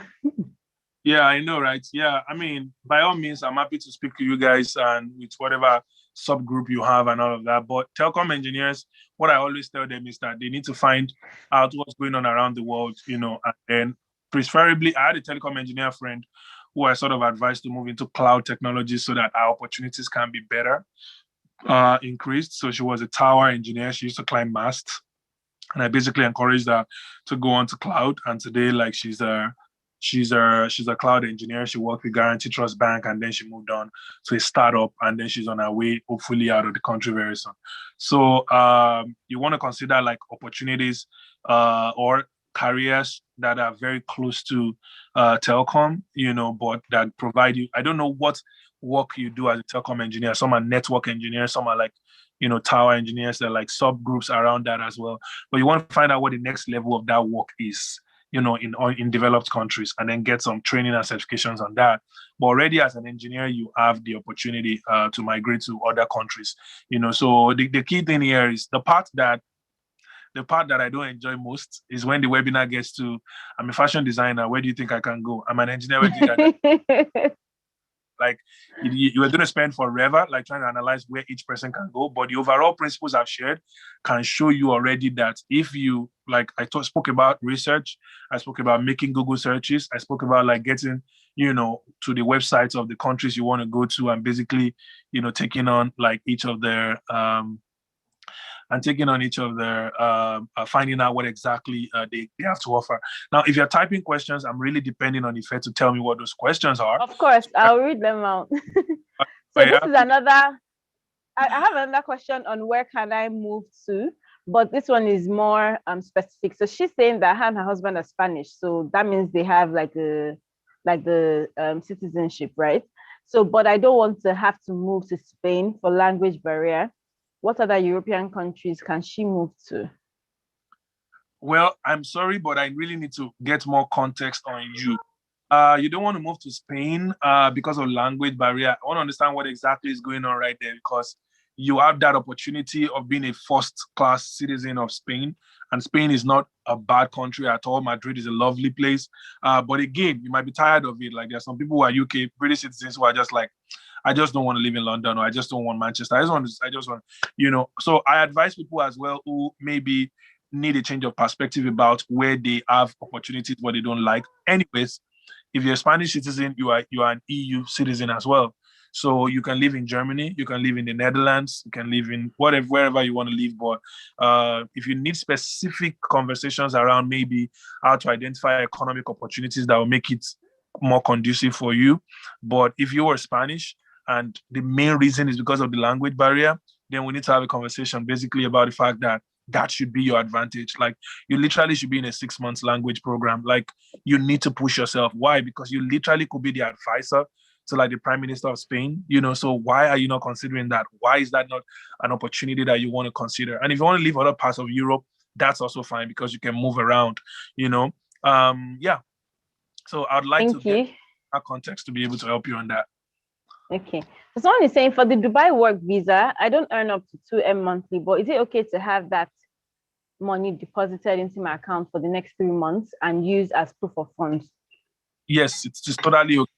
So you have to put it there in a very, this is a private webinar, and what I say as well, there are actually unorthodox ways to be able to do these things. So if you're already thinking about an unorthodox way, that means your brain works in a certain way, and I think you should be able to do that. And just make sure that it's not like fraudulently put there. It's business money, so they're not like trying to find out that this, that. Oh, anyways, there are ways around it. Anyways, that's just what matters. There are ways around. There are definitely ways around it. Because the truth is, there's something they call surety bonds. If you want to get a license and the license costs 1 billion naira, you can buy of like maybe 3 million naira, and that organization will stand surety for you that you are worth 1 billion. So if there's a workaround around things like that, there's also a workaround around proof of funds as well. Fantastic. Okay, someone else is asking, I have created a profile on the Canada Express Entry platform, but my score is low, 398. What more can I do to improve the score? I'm 38 with an MSc, and my IELTS score was 7.5. Yeah, so I think what's going on there is that, first of all, you can't stay on that 7.5 IELTS score. You need to write it again until you make 8. If you need to write it 4 times, 5 times until you make 8. But actually, you don't have to do that. I have about 1,400 people in my IELTS group, and they've been having amazing testimonials, the last 6 months, and it's a free group. Even though if you want to upgrade, you can get on the paid program, but it's a free accountability group where people share resources. So there's a possibility that you didn't do any training before getting that 7.5. The other thing is that because you are 38, I really think you might need to add a language test, another language test like French. So, and maybe you don't have a spouse, but if you have a spouse as well, make sure that you've written the language test. Now, how to know what to do to boost your score is very simple. Just go to the simulation and simulate different things. Like tell them you have this, tell them you have that, and then go on to pursue that thing. For example, if you have the French, if you want to know whether your score will increase, then select that you have a French certificate. So when you select it, it will show what your score will then become. Then you go and pursue that thing that has clearly shown evidently that your score can be increased. Okay. So the other thing is that if you get a letter of employment from an employer based in Canada, you also can improve your score. This is a very rare scenario because the way Canada has been designed is such that you would have to like, as an employer in Canada, you have to check all of Canada before you employ someone outside Canada. That's the legislation. So usually people don't get those kind of Canada roles. However, there are people who get it as well through LinkedIn headhunting. So if you strategize very well and you have a specialized skill, you can reach out to recruiters. You do LinkedIn Premium. You can reach out to recruiters, well guided, and you do your resume in the Canadian format, not just any kind of resume. In fact, you even, if possible, you put a temporary Canadian address so that at least you get in the door. And then when you get in the door, you then ask questions about an offer of employment that can then fast track your movement.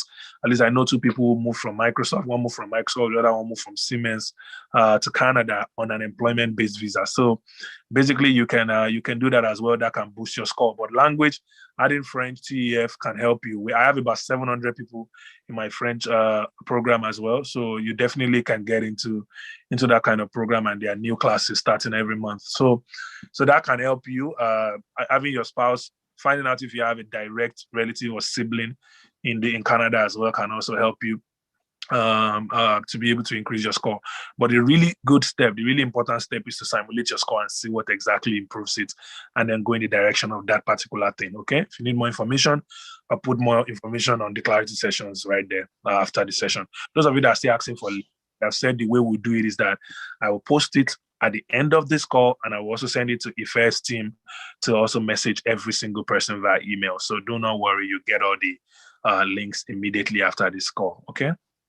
Fantastic. So there are people who say who want to move to America. I'm sorry, to Canada, and so I think you mentioned something about getting the letter from an employer. So if you have a friend that is probably an entrepreneur in Canada, the person can give you a letter from their own office as if you're coming to work with them, right?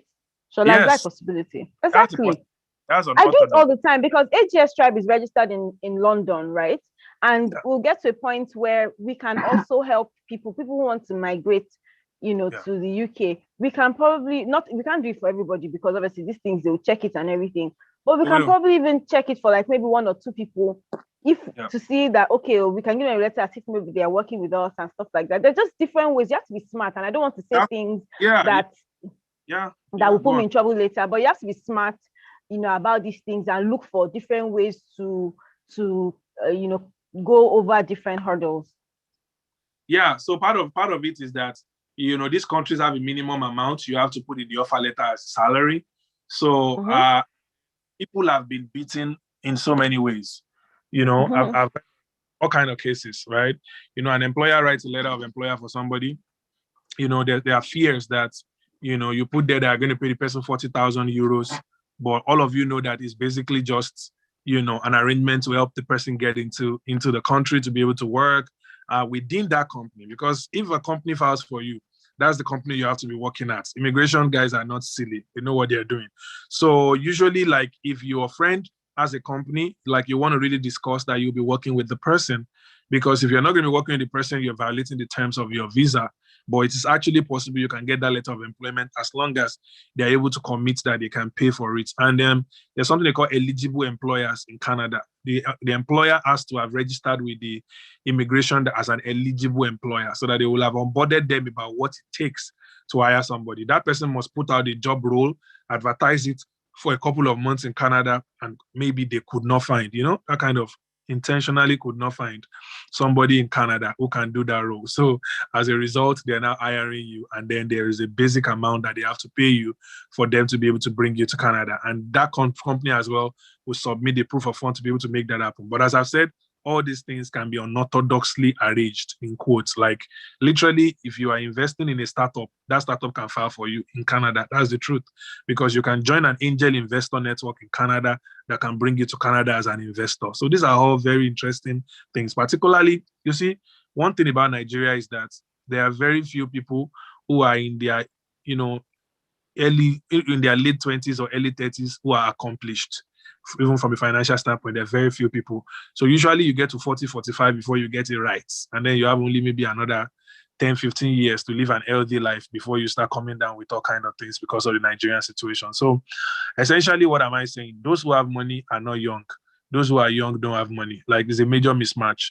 And only a few scenarios will you see young people who also have a lot of money to be able to do what exactly they want to do. So what am I saying? If you're on this call, you're like 40, you're 38, you're 35, and you have stupid money, like you have the money, but you never have just considered this.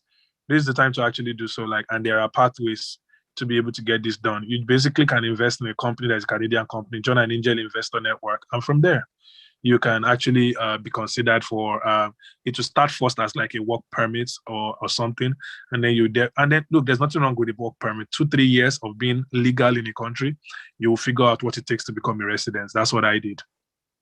For some people that are even registered, so like for startups that are even registered in other countries and everything. So for example, like I mentioned, AJS Tribe is registered in the UK. Right now, I probably cannot even file for somebody because we're not even earning as much income in the UK. So even the organization also needs to stand their ground very well in that exactly. country. You must have demonstrated. And the UK, you must have demonstrated that. And the UK also have a program called the Global Entrepreneurship Program, and they actually help like people who are working within your organization also migrate. So on that ground, you can actually, that's why I said you can actually get somebody who has an organization registered in another country to actually give you that letter to say that you're actually going to come and work there. But when you get there, obviously you have to, like Chola said, continue working for the organization. It's possible that, I think that it's possible that, sometimes, anyway, let me never say that on this call, but everything needs to be done properly. Everything needs to be done properly because we're going to post this on YouTube and everything. So you need to be careful so that people don't misinterpret what you say. Absolutely. Okay. Absolutely. I get into that conundrum every time. Mm-hmm. So someone is saying for a computer science graduate who has been an ICT teacher and class teacher for over 10 years, do you advise the person to change to building a tech career in order to be able to migrate? What course would you advise the person to upgrade with, especially if the person graduated with a 2 to a 3rd class? Well, the key thing is that you've been an ICT teacher. So basically, what you need to do is to just consolidate on like your IT skills. If you want to get a certification, let's say what the requirement of your work has made you to teach is basically just basic word processing and all those kind of things, depending on what that school requires. You might want to upgrade yourself to like be certified in Excel, certified in Power BI, certified in maybe Microsoft Cloud and those kind of things. But whether you had a third class, as I said, has nothing to do with this. You can write a powerful statement of purpose to the admissions committee to tell them why hardship drove you to have very bad scores, when you were much younger, and how you've lived a very outstanding career life as a teacher, inspiring a lot of students, and your students are in great places in life. It's all about a narrative. And then that narrative is what will take you to where you're supposed to go. So absolutely, I would encourage you to actually migrate properly into a technology career. Yes, I know that in the United States and other first world countries, like even in China, there is room for a lot of like ICT teachers. So you can basically think about like what the opportunities are for you, by working closely with someone who can guide you into moving into a proper technology career or taking on a new course that can help you. All right. But there are narratives. That's just all I want to say. Yep, you need to be able to craft your own narrative and make you look, that personal profile needs to be on point. So someone asked that, what if people want to invest in your startup registered in the UK? Can't the person get PR? Somebody, if you have a startup in the United States, like you have to be accepted. That startup has to be accepted into I'm an not sure accelerator. about that. I don't know how that works. Yeah, it has to be accepted into an accelerator in the United Kingdom, rather, and then you have to have received some form of investment from the United Kingdom, and you can use that as a basis. It won't get into residency at first. They will give you what they call a startup visa. It's like under the technician as well. It's a 5-year visa. Once you get that 5-year visa, exceptional talent, exceptional promise, and then you can even get there and not run that startup. They don't care. Like they just want exceptional talent. They specify it on their website. It's not even an OSH thing. So from there, you can go on to file for your residency, I think after 3 years or 4 years of being in that visa capacity, and then you can file for residency. And this Tech Nation visa also allows you to be able to bring your family. So yes, there is a startup, opportunity there for going to the UK, right? Okay. Someone is also asking, and I know you already touched on it a little bit, but maybe the person wasn't here. But someone is saying that how do you move to Dubai or Qatar with your family as well as secure a job there? Do you have any advice? Yeah, I thought I'd talk about the work permit thing. So once you get the work permit, your dependent as well can move with you as long as you provide the resources. You have the proof that you have the resources to be able to do that. And if it doesn't work out the first time, don't say no. Just find out what you didn't submit, what you didn't provide, and try it again. Because that Dubai, of all places, is one of the very open places. The United Arab Emirates generally is one of the very open places. Now, on getting a job when you get there, this will be totally dependent on your skill sets. It will be dependent on your skill set. You can start strategizing before you even leave. There's some people on my program that I directly refer them. Let's say somebody who doesn't clearly have their own self-driven direction by themselves, right? What I typically do is that I would ask them to go to like an existing program, like a culinary school. So there's a culinary school in Dubai that when you go there, you learn how to cook, you learn all of that. They place you into jobs like immediately. So that's for those who are at that level. But if you work in KPMG and you're on this call, you work in P&G, you work in Nestle, or you even work with a small consulting firm that is a boutique consulting firm and all of that, there are tons of opportunities. Organizations looking for executive assistants, organizations looking for luxury concierges, organizations looking for information technology specialists. They're all over the United Arab Emirates. And you can start looking for those roles before you even leave Nigeria or, to wherever you're trying to go. But if you went there on a freelance visa, that means you are clear that you know how to make money. You already know how to make money. You know how to transform your knowledge into profit. Maybe you make money online already or you consult for people. Listen, just living in Dubai and not even working in Dubai, just working from Dubai has a lot of advantages. Like you can be living in Dubai, and not working in Dubai. But because you are living there, you have access to power, sanity, electricity, internet access, good health care. Your family is your children are going to a good school, but you are still earning massively from Nigeria. Those are like very interesting things that people don't know. Like I didn't close down one single business that I had in Nigeria, and I still make like good money that I can't even be talking about. I still make very good money from Nigeria, and that's why I come every now and then. So yeah, but at least you have that piece. Of course, I'm trying to transition to not having to come because I want to come and make money. Like I want to transition into that because, now the situation, I was in Kaduna in February. Like you can't in March rather. You don't wish you're in Kaduna. You can never wish that you're in Kaduna right now. Do you understand what I'm saying? But I was in Kaduna in March. So of course, everybody's looking, but I'm just saying that even in the first year of you moving to any new country, you can still keep your source of revenue intact, even in Nigeria, particularly in this remote world. There's a young lady in my program, I advised her to speak to her boss. She works in a company that has a UK subsidiary. And she didn't know she could ask her boss that she wants to migrate to the UK. And she will sign a bond with her boss that she will work for him for 2 years and even take a pay cut. So she sent me a video of her calling her boss right in front of her very eyes. The boss agreed. Can you imagine?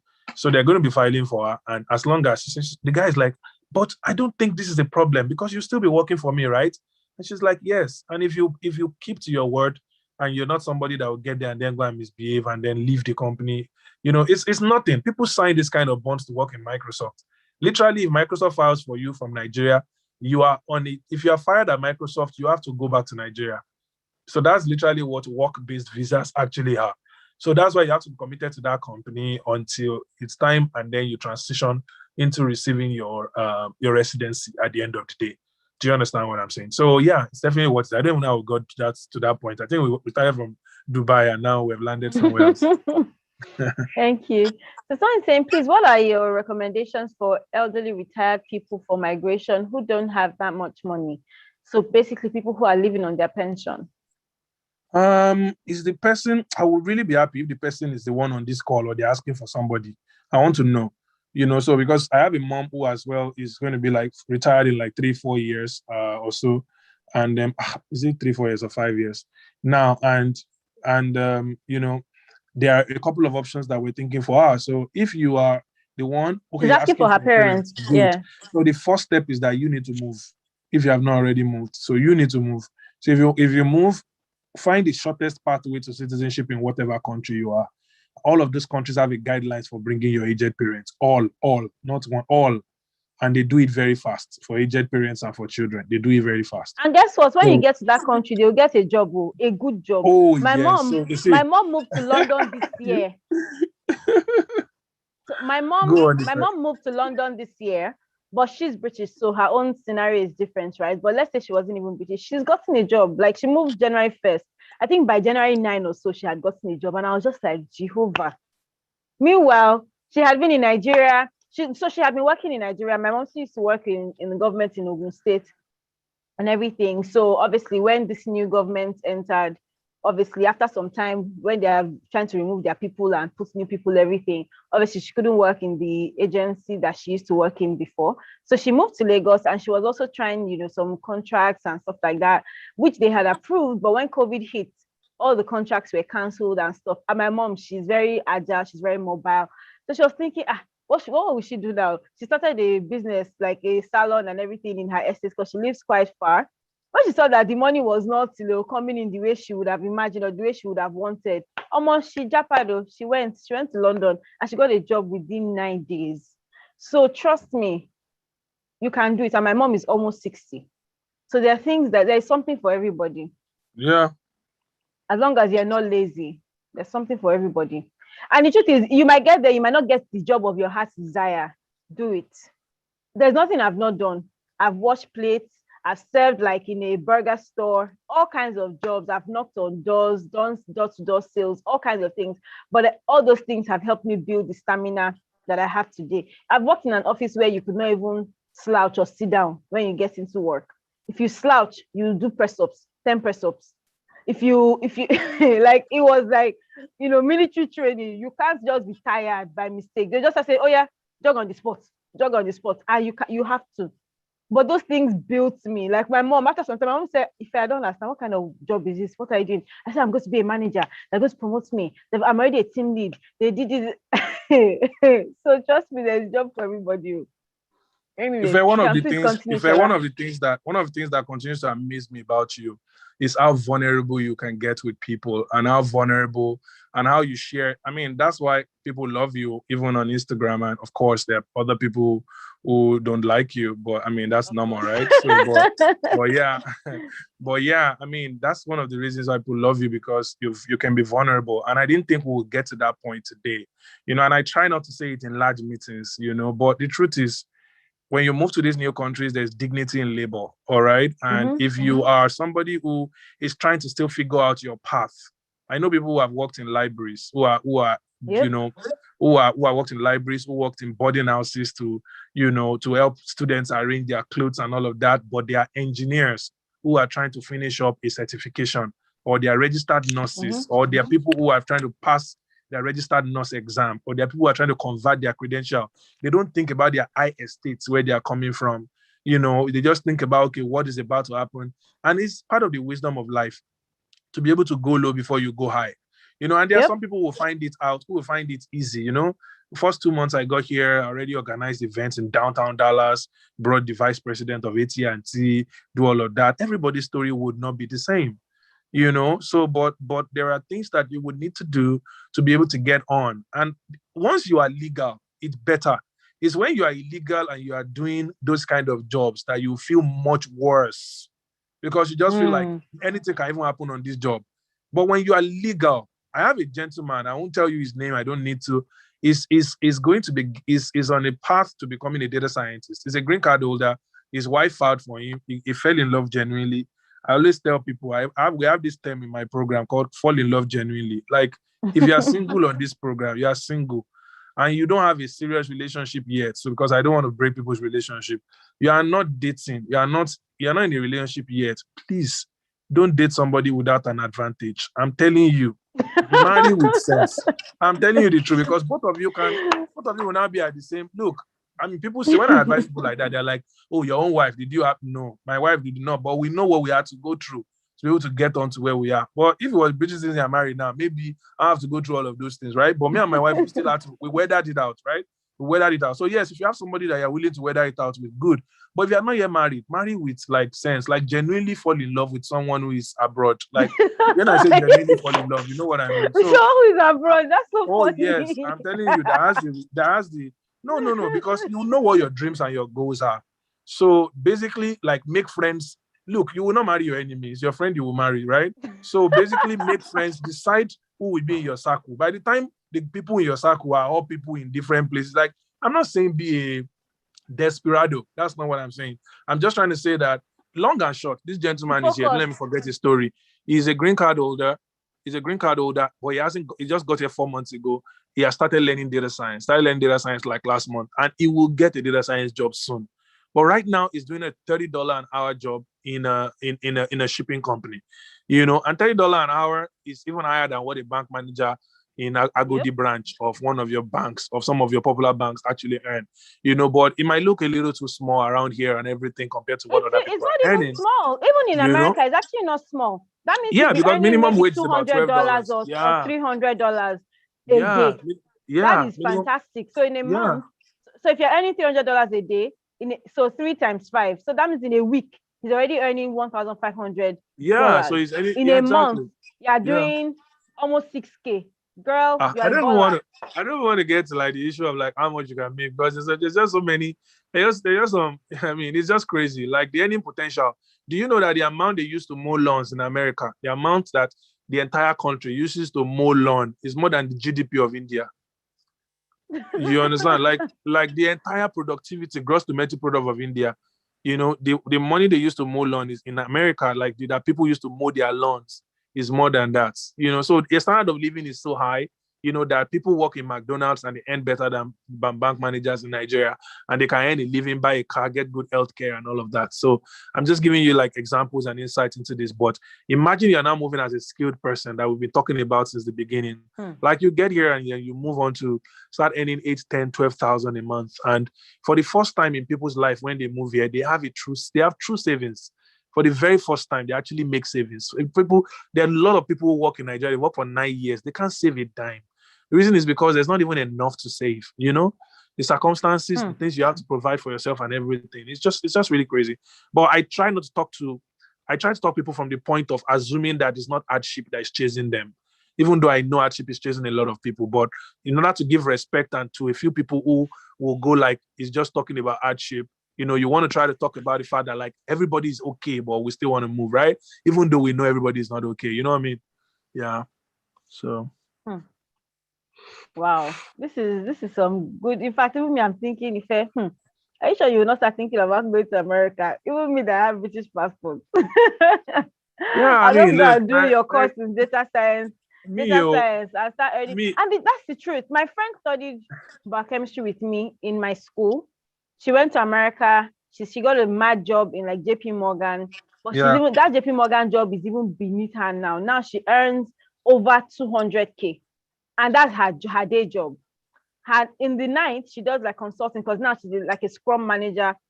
Night job, she's earning, I would say nice job, but like consulting, basically teaching people how to get into that profession that she does. So she's like a scrum person, which is like project management, but a better version of project management. The girl is just like, she's balling, like she's earning, she's gone far. Do you understand? She's not even trying to, and she's helping people in Nigeria. Yeah, she's in America. She just moved to ATL. She was in Ohio before, working with JP Morgan. Now she's moved to ATL. She's balling, like, trust me. And she now has, I think her husband was American. So, and she was very focused from day one. She already knew what she wanted. She already knew that she liked money. So she was on her path and she fell in love. Sharp, they married, everything. And they're living happy. They have 3 kids now. Wow. Yeah. It's just amazing the kind of opportunities you can actually secure for yourself once you are here, and the way your eyes just opens to certain things. When President Biden wrote us a letter, and just the letter says, "My fellow Americans," they sent it to us. I didn't know what to do. I was gonna maybe shed tears. Like I was like, seriously, like Mr. President wrote us a letter. Like my wife, showed me. Like I mean, I can't begin to talk about. I just woke up January 1st. I just won $1,800 in my account. Like, I'm like, are you serious? January 1st of the year. Like, it's not even like, I was in Nigeria. I just saw like 4,200 in my account, stimulus. Yeah, I just paid. Like, I mean, the opportunities are just vast. Facebook gave me a grant last year because of COVID, I mean, all kind of things like that. And it didn't stop me from my earning potential. My mentor always says, Shola, you didn't relocate from Nigeria, you expanded. It's called expansion because Bill Gates did not relocate to Nigeria for Microsoft to come to Nigeria. It's an expansion. So what it means is that all that you are, for those of you who are thinking that, will I drop everything that I am? All that you are in your country, all that you are wherever you are still what you are. You're just expanding to a new country to build bigger opportunities for yourself. Are there any more questions so that we can, it's almost time for me to hit the gym now. Yeah. Even I have to go to the gym as well. But so I have one more question, and this is even a concern. So someone said, I have a friend who relocated to the UK in 2019, but till now, he hasn't gotten a job. He's a citizen and he's even a tech person, yet he hasn't gotten a job. That is not, do you know how people in fact, because people, do you know that they call me from London to ask me, have I gotten a job? Have I registered the job center? Have I done this? Have I done that? Every day I get messages in my email. They're chasing me to get a job because they think that I'm in the UK. So this person that is in the UK, a tech person, a citizen that hasn't gotten a job, there's more to it. I don't believe. We need to have more because information there are other jobs. Even if you cannot get a tech job, for example, why can't you work in Burger King? Why not? It's just down to come up. It's just I don't know. I have a friend who is in America who has been here for 5 years. I call him friend because we went to school together and everything. Been in America for 5 years and he has never had one stable job and he's a citizen. So it's not a matter of, there are people in America who don't have jobs. It's a personal decision. Yes. It's a personal decision. It's personal responsibility. It's not because he is a citizen in the UK that he didn't get a job. And your case is not his case. Do you understand what I'm saying? So he's an IT person. The question is, are there other fundamental issues? Can he pass an interview successfully? Has he been showing attitude to employers? You don't know all of these things. You don't have information about all of these things. But that there are not enough opportunities, it's a lie. That there are not enough job openings is a lie. I'm a recruiter. I run a recruiting company, right? And part of what we do is to basically help people to find new roles in those places. And I talk to employers every single day. And those employers are always in distress. They're looking for people. They can't find the right fit. So what are we talking about here? So we need to know who that person is and why that person doesn't have that opportunity. All right? It's possibly living off unemployment and other aids, and it doesn't want to get off it. It's as simple as that, my brother. Yeah, somebody says you're skipping their question. Yeah, Rosemary, please, can you write it down? Because I tried scrolling up again, I didn't see it. So please write it again. I'll make sure that, Shola answers it before we close. Okay, she just said, I'm a dentist and I'm 55. What are my chances? Your chances for what? What are your chances? So do you want to for which of the countries? If you're a dentist, definitely dental health is very important to other countries that are first world countries. So yeah, I don't know, like whoever is asking for. So those who are asking questions about the clarity session, I put it there.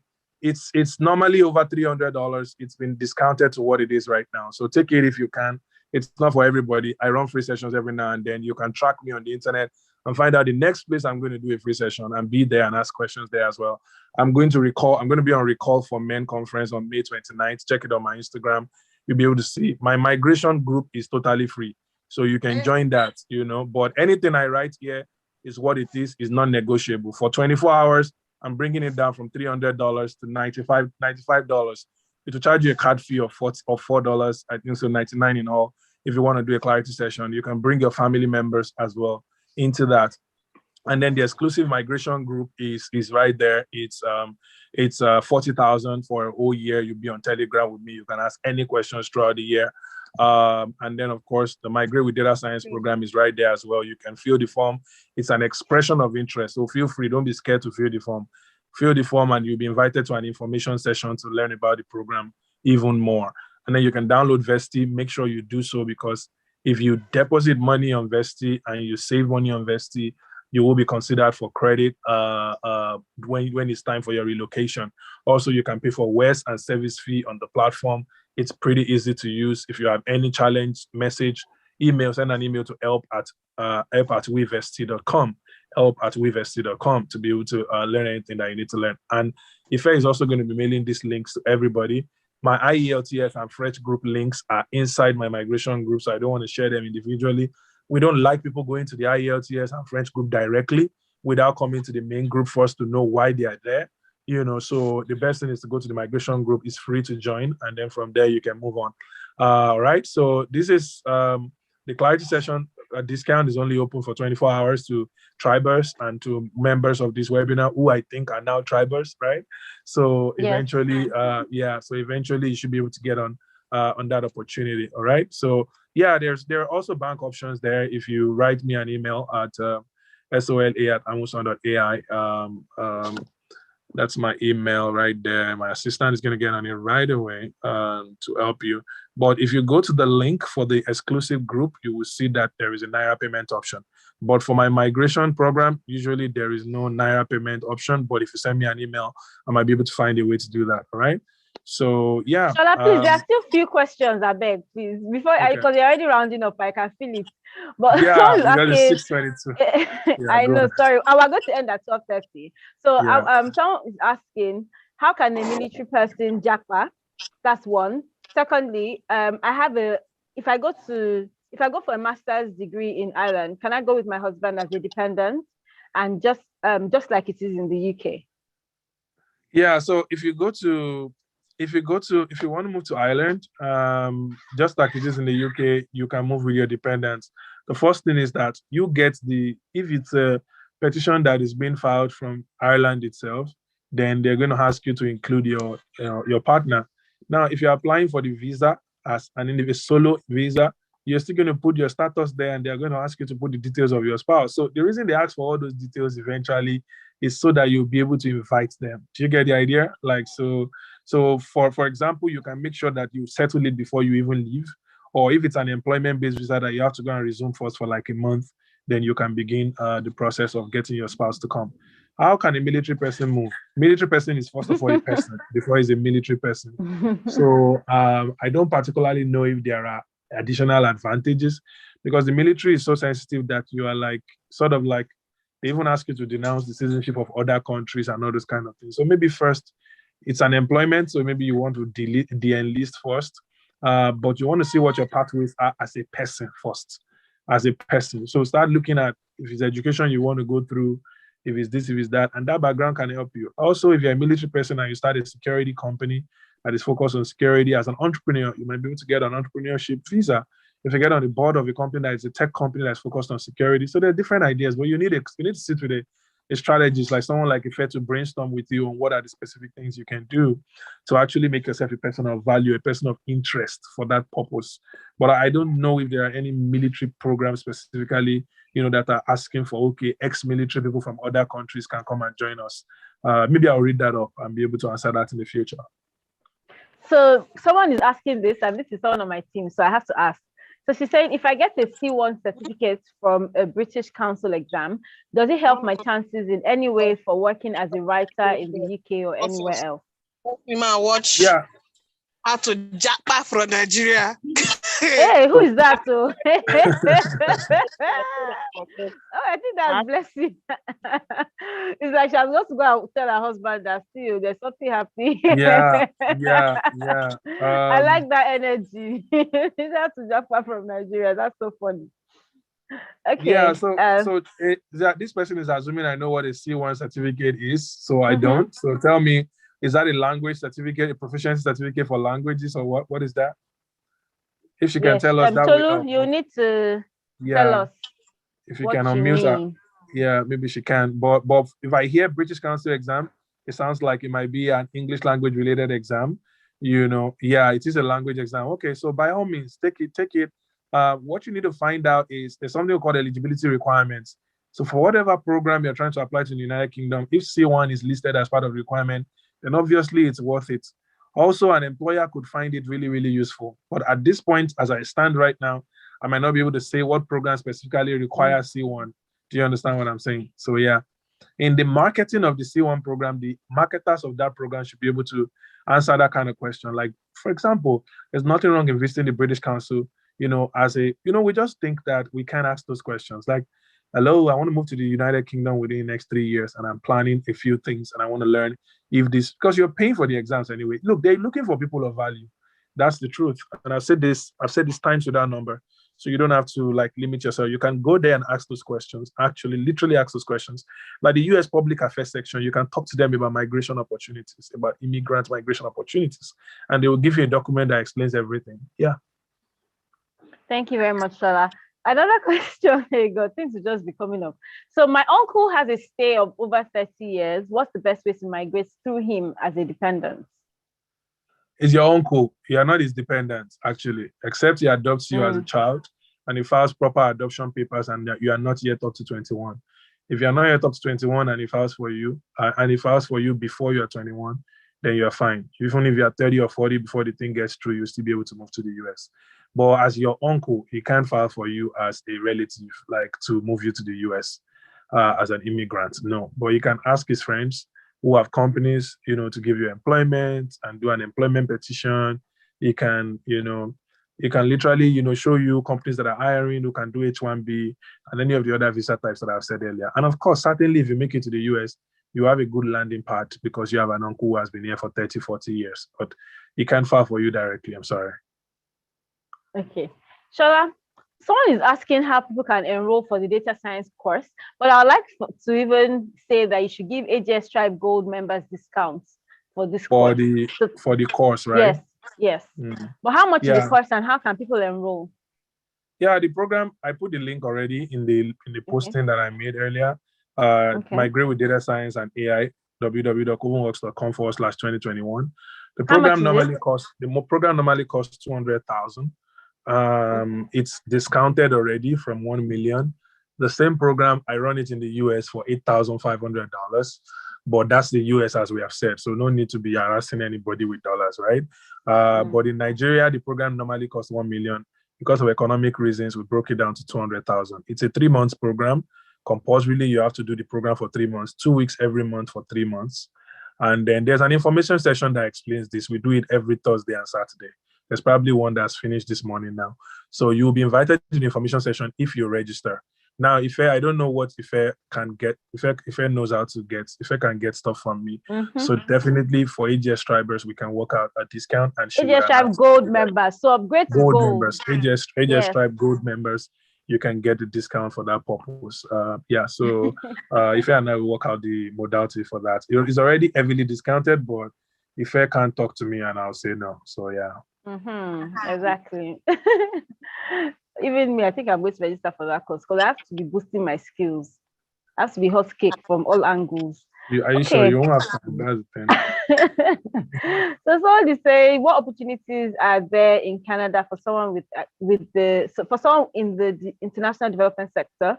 Is it best to get a master's in public policy, or does the US have better opportunities? I think that's the last question that we're going to take today because I have like different things to still do to still catch up on today. Overall, the US has more opportunities because it's a $20 trillion economy. Canada's economy is $1.5 trillion, 3 times the economy of Nigeria, supposedly. So the United Kingdom's economy is 2.3 trillion. That's what their GDP is worth. America is 22 trillion. So when you say are there more opportunities for that in the US, there are definitely more opportunities. But if Canada is the first place that you can go to, then that's not bad as well. And there are definitely going to be opportunities depending on how you get to Canada. If you got to Canada through express entry, then the government is actually sort of like obliged to find you a job. Usually you get a job in the Federal Skill Worker Program, so you will be able to.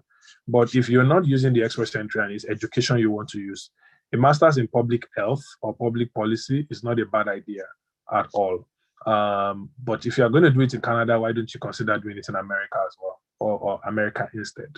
Because the opportunities are a lot larger. Okay, in the United Kingdom, in Canada, based on the way their government is structured, they have 3 major insurance companies that can insure your cars and all of that. In America, there's maybe more than 4,000. I don't know.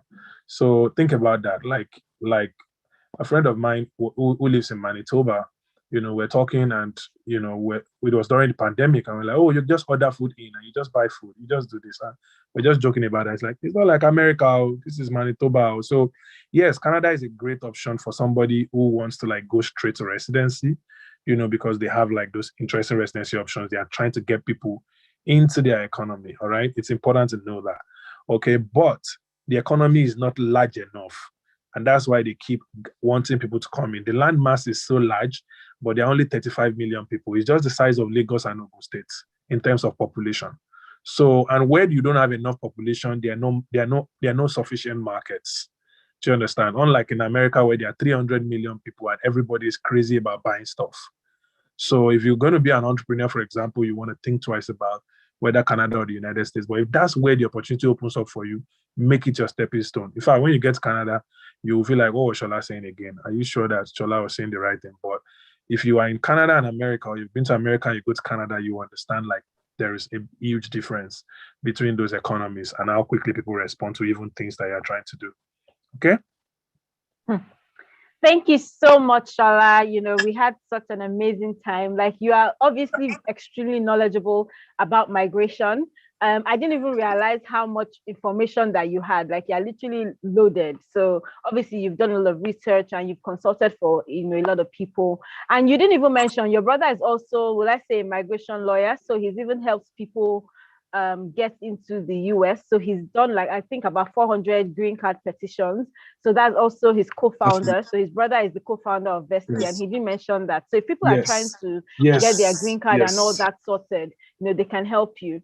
Like, there was no question that was asked today that you didn't even have a response to. So thank you so much for, not holding back, for giving your all. I really, really appreciate you.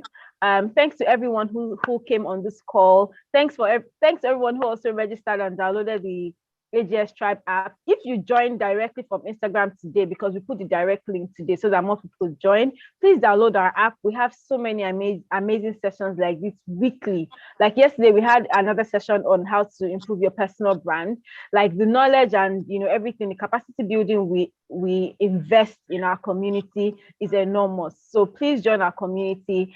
You can join on a free plan. So we have a lot of scholarship opportunities on the app. So for those of you that were asking, oh, can you get a scholarship and all these things, we have job opportunities on the app. We have verified investment opportunities on the app. You have the opportunity to collaborate with other people.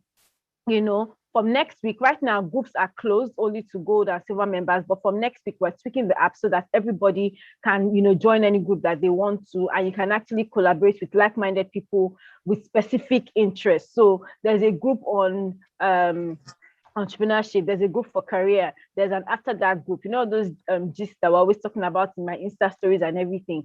We have that group. We'll have a group of migration as well. We'll have different, and there are new groups that we don't even have that would eventually come up. So if you're interested in like migrating, someone like Shola can be there in the group whenever he's chance, because obviously everybody is busy as well. If you ask a question and he's on the app, he would respond, things like that. So they're just different things that we're trying to do to, continue to help our members and everything. And that's even on the free plan. Please don't forget the links, please. The links are there, my brother. Yeah, there. The links are there. I that means you were not already focusing. Please, somebody it kind of flip through the screen. I didn't get that. I didn't get them. It is there, except it's you there, left and at we'll some send point. an email. Just so if you registered on our, unfortunately, I can't copy it. Unfortunately, I can't copy it out. So if somebody who is on a computer can copy it, just scroll up and copy it, because I've been trying to copy it myself. Send it out. We'll send if anybody it out to can copy it, yeah, please. I'm sorry. That's why I said I wanted to wait to the end, and I waited to the end, but still, I think. Yeah. So if you registered on this for this session, yes, I did. You will get the link. Exactly. Right, so don't worry okay. about it. You get the link and even some more information about connecting with Shola. Promise kids. Yeah. All right. Thank you very much. Thank you. No worries. Thank you. Yeah. So thanks to everyone for joining. We really appreciate you guys. You guys came with some really, really solid questions. Don't forget to download the Vesty app. Download it now. Don't say when I'm ready to migrate, I'll download it. Download it today. Because if you're waiting, that's how time will pass. I know somebody that one of my friends moved to Canada like 3 years ago, and he sent me a message like, Ife, do you know that it's actually 3 years since I moved? And I almost collapsed. I was like, Jehovah. I was still very close.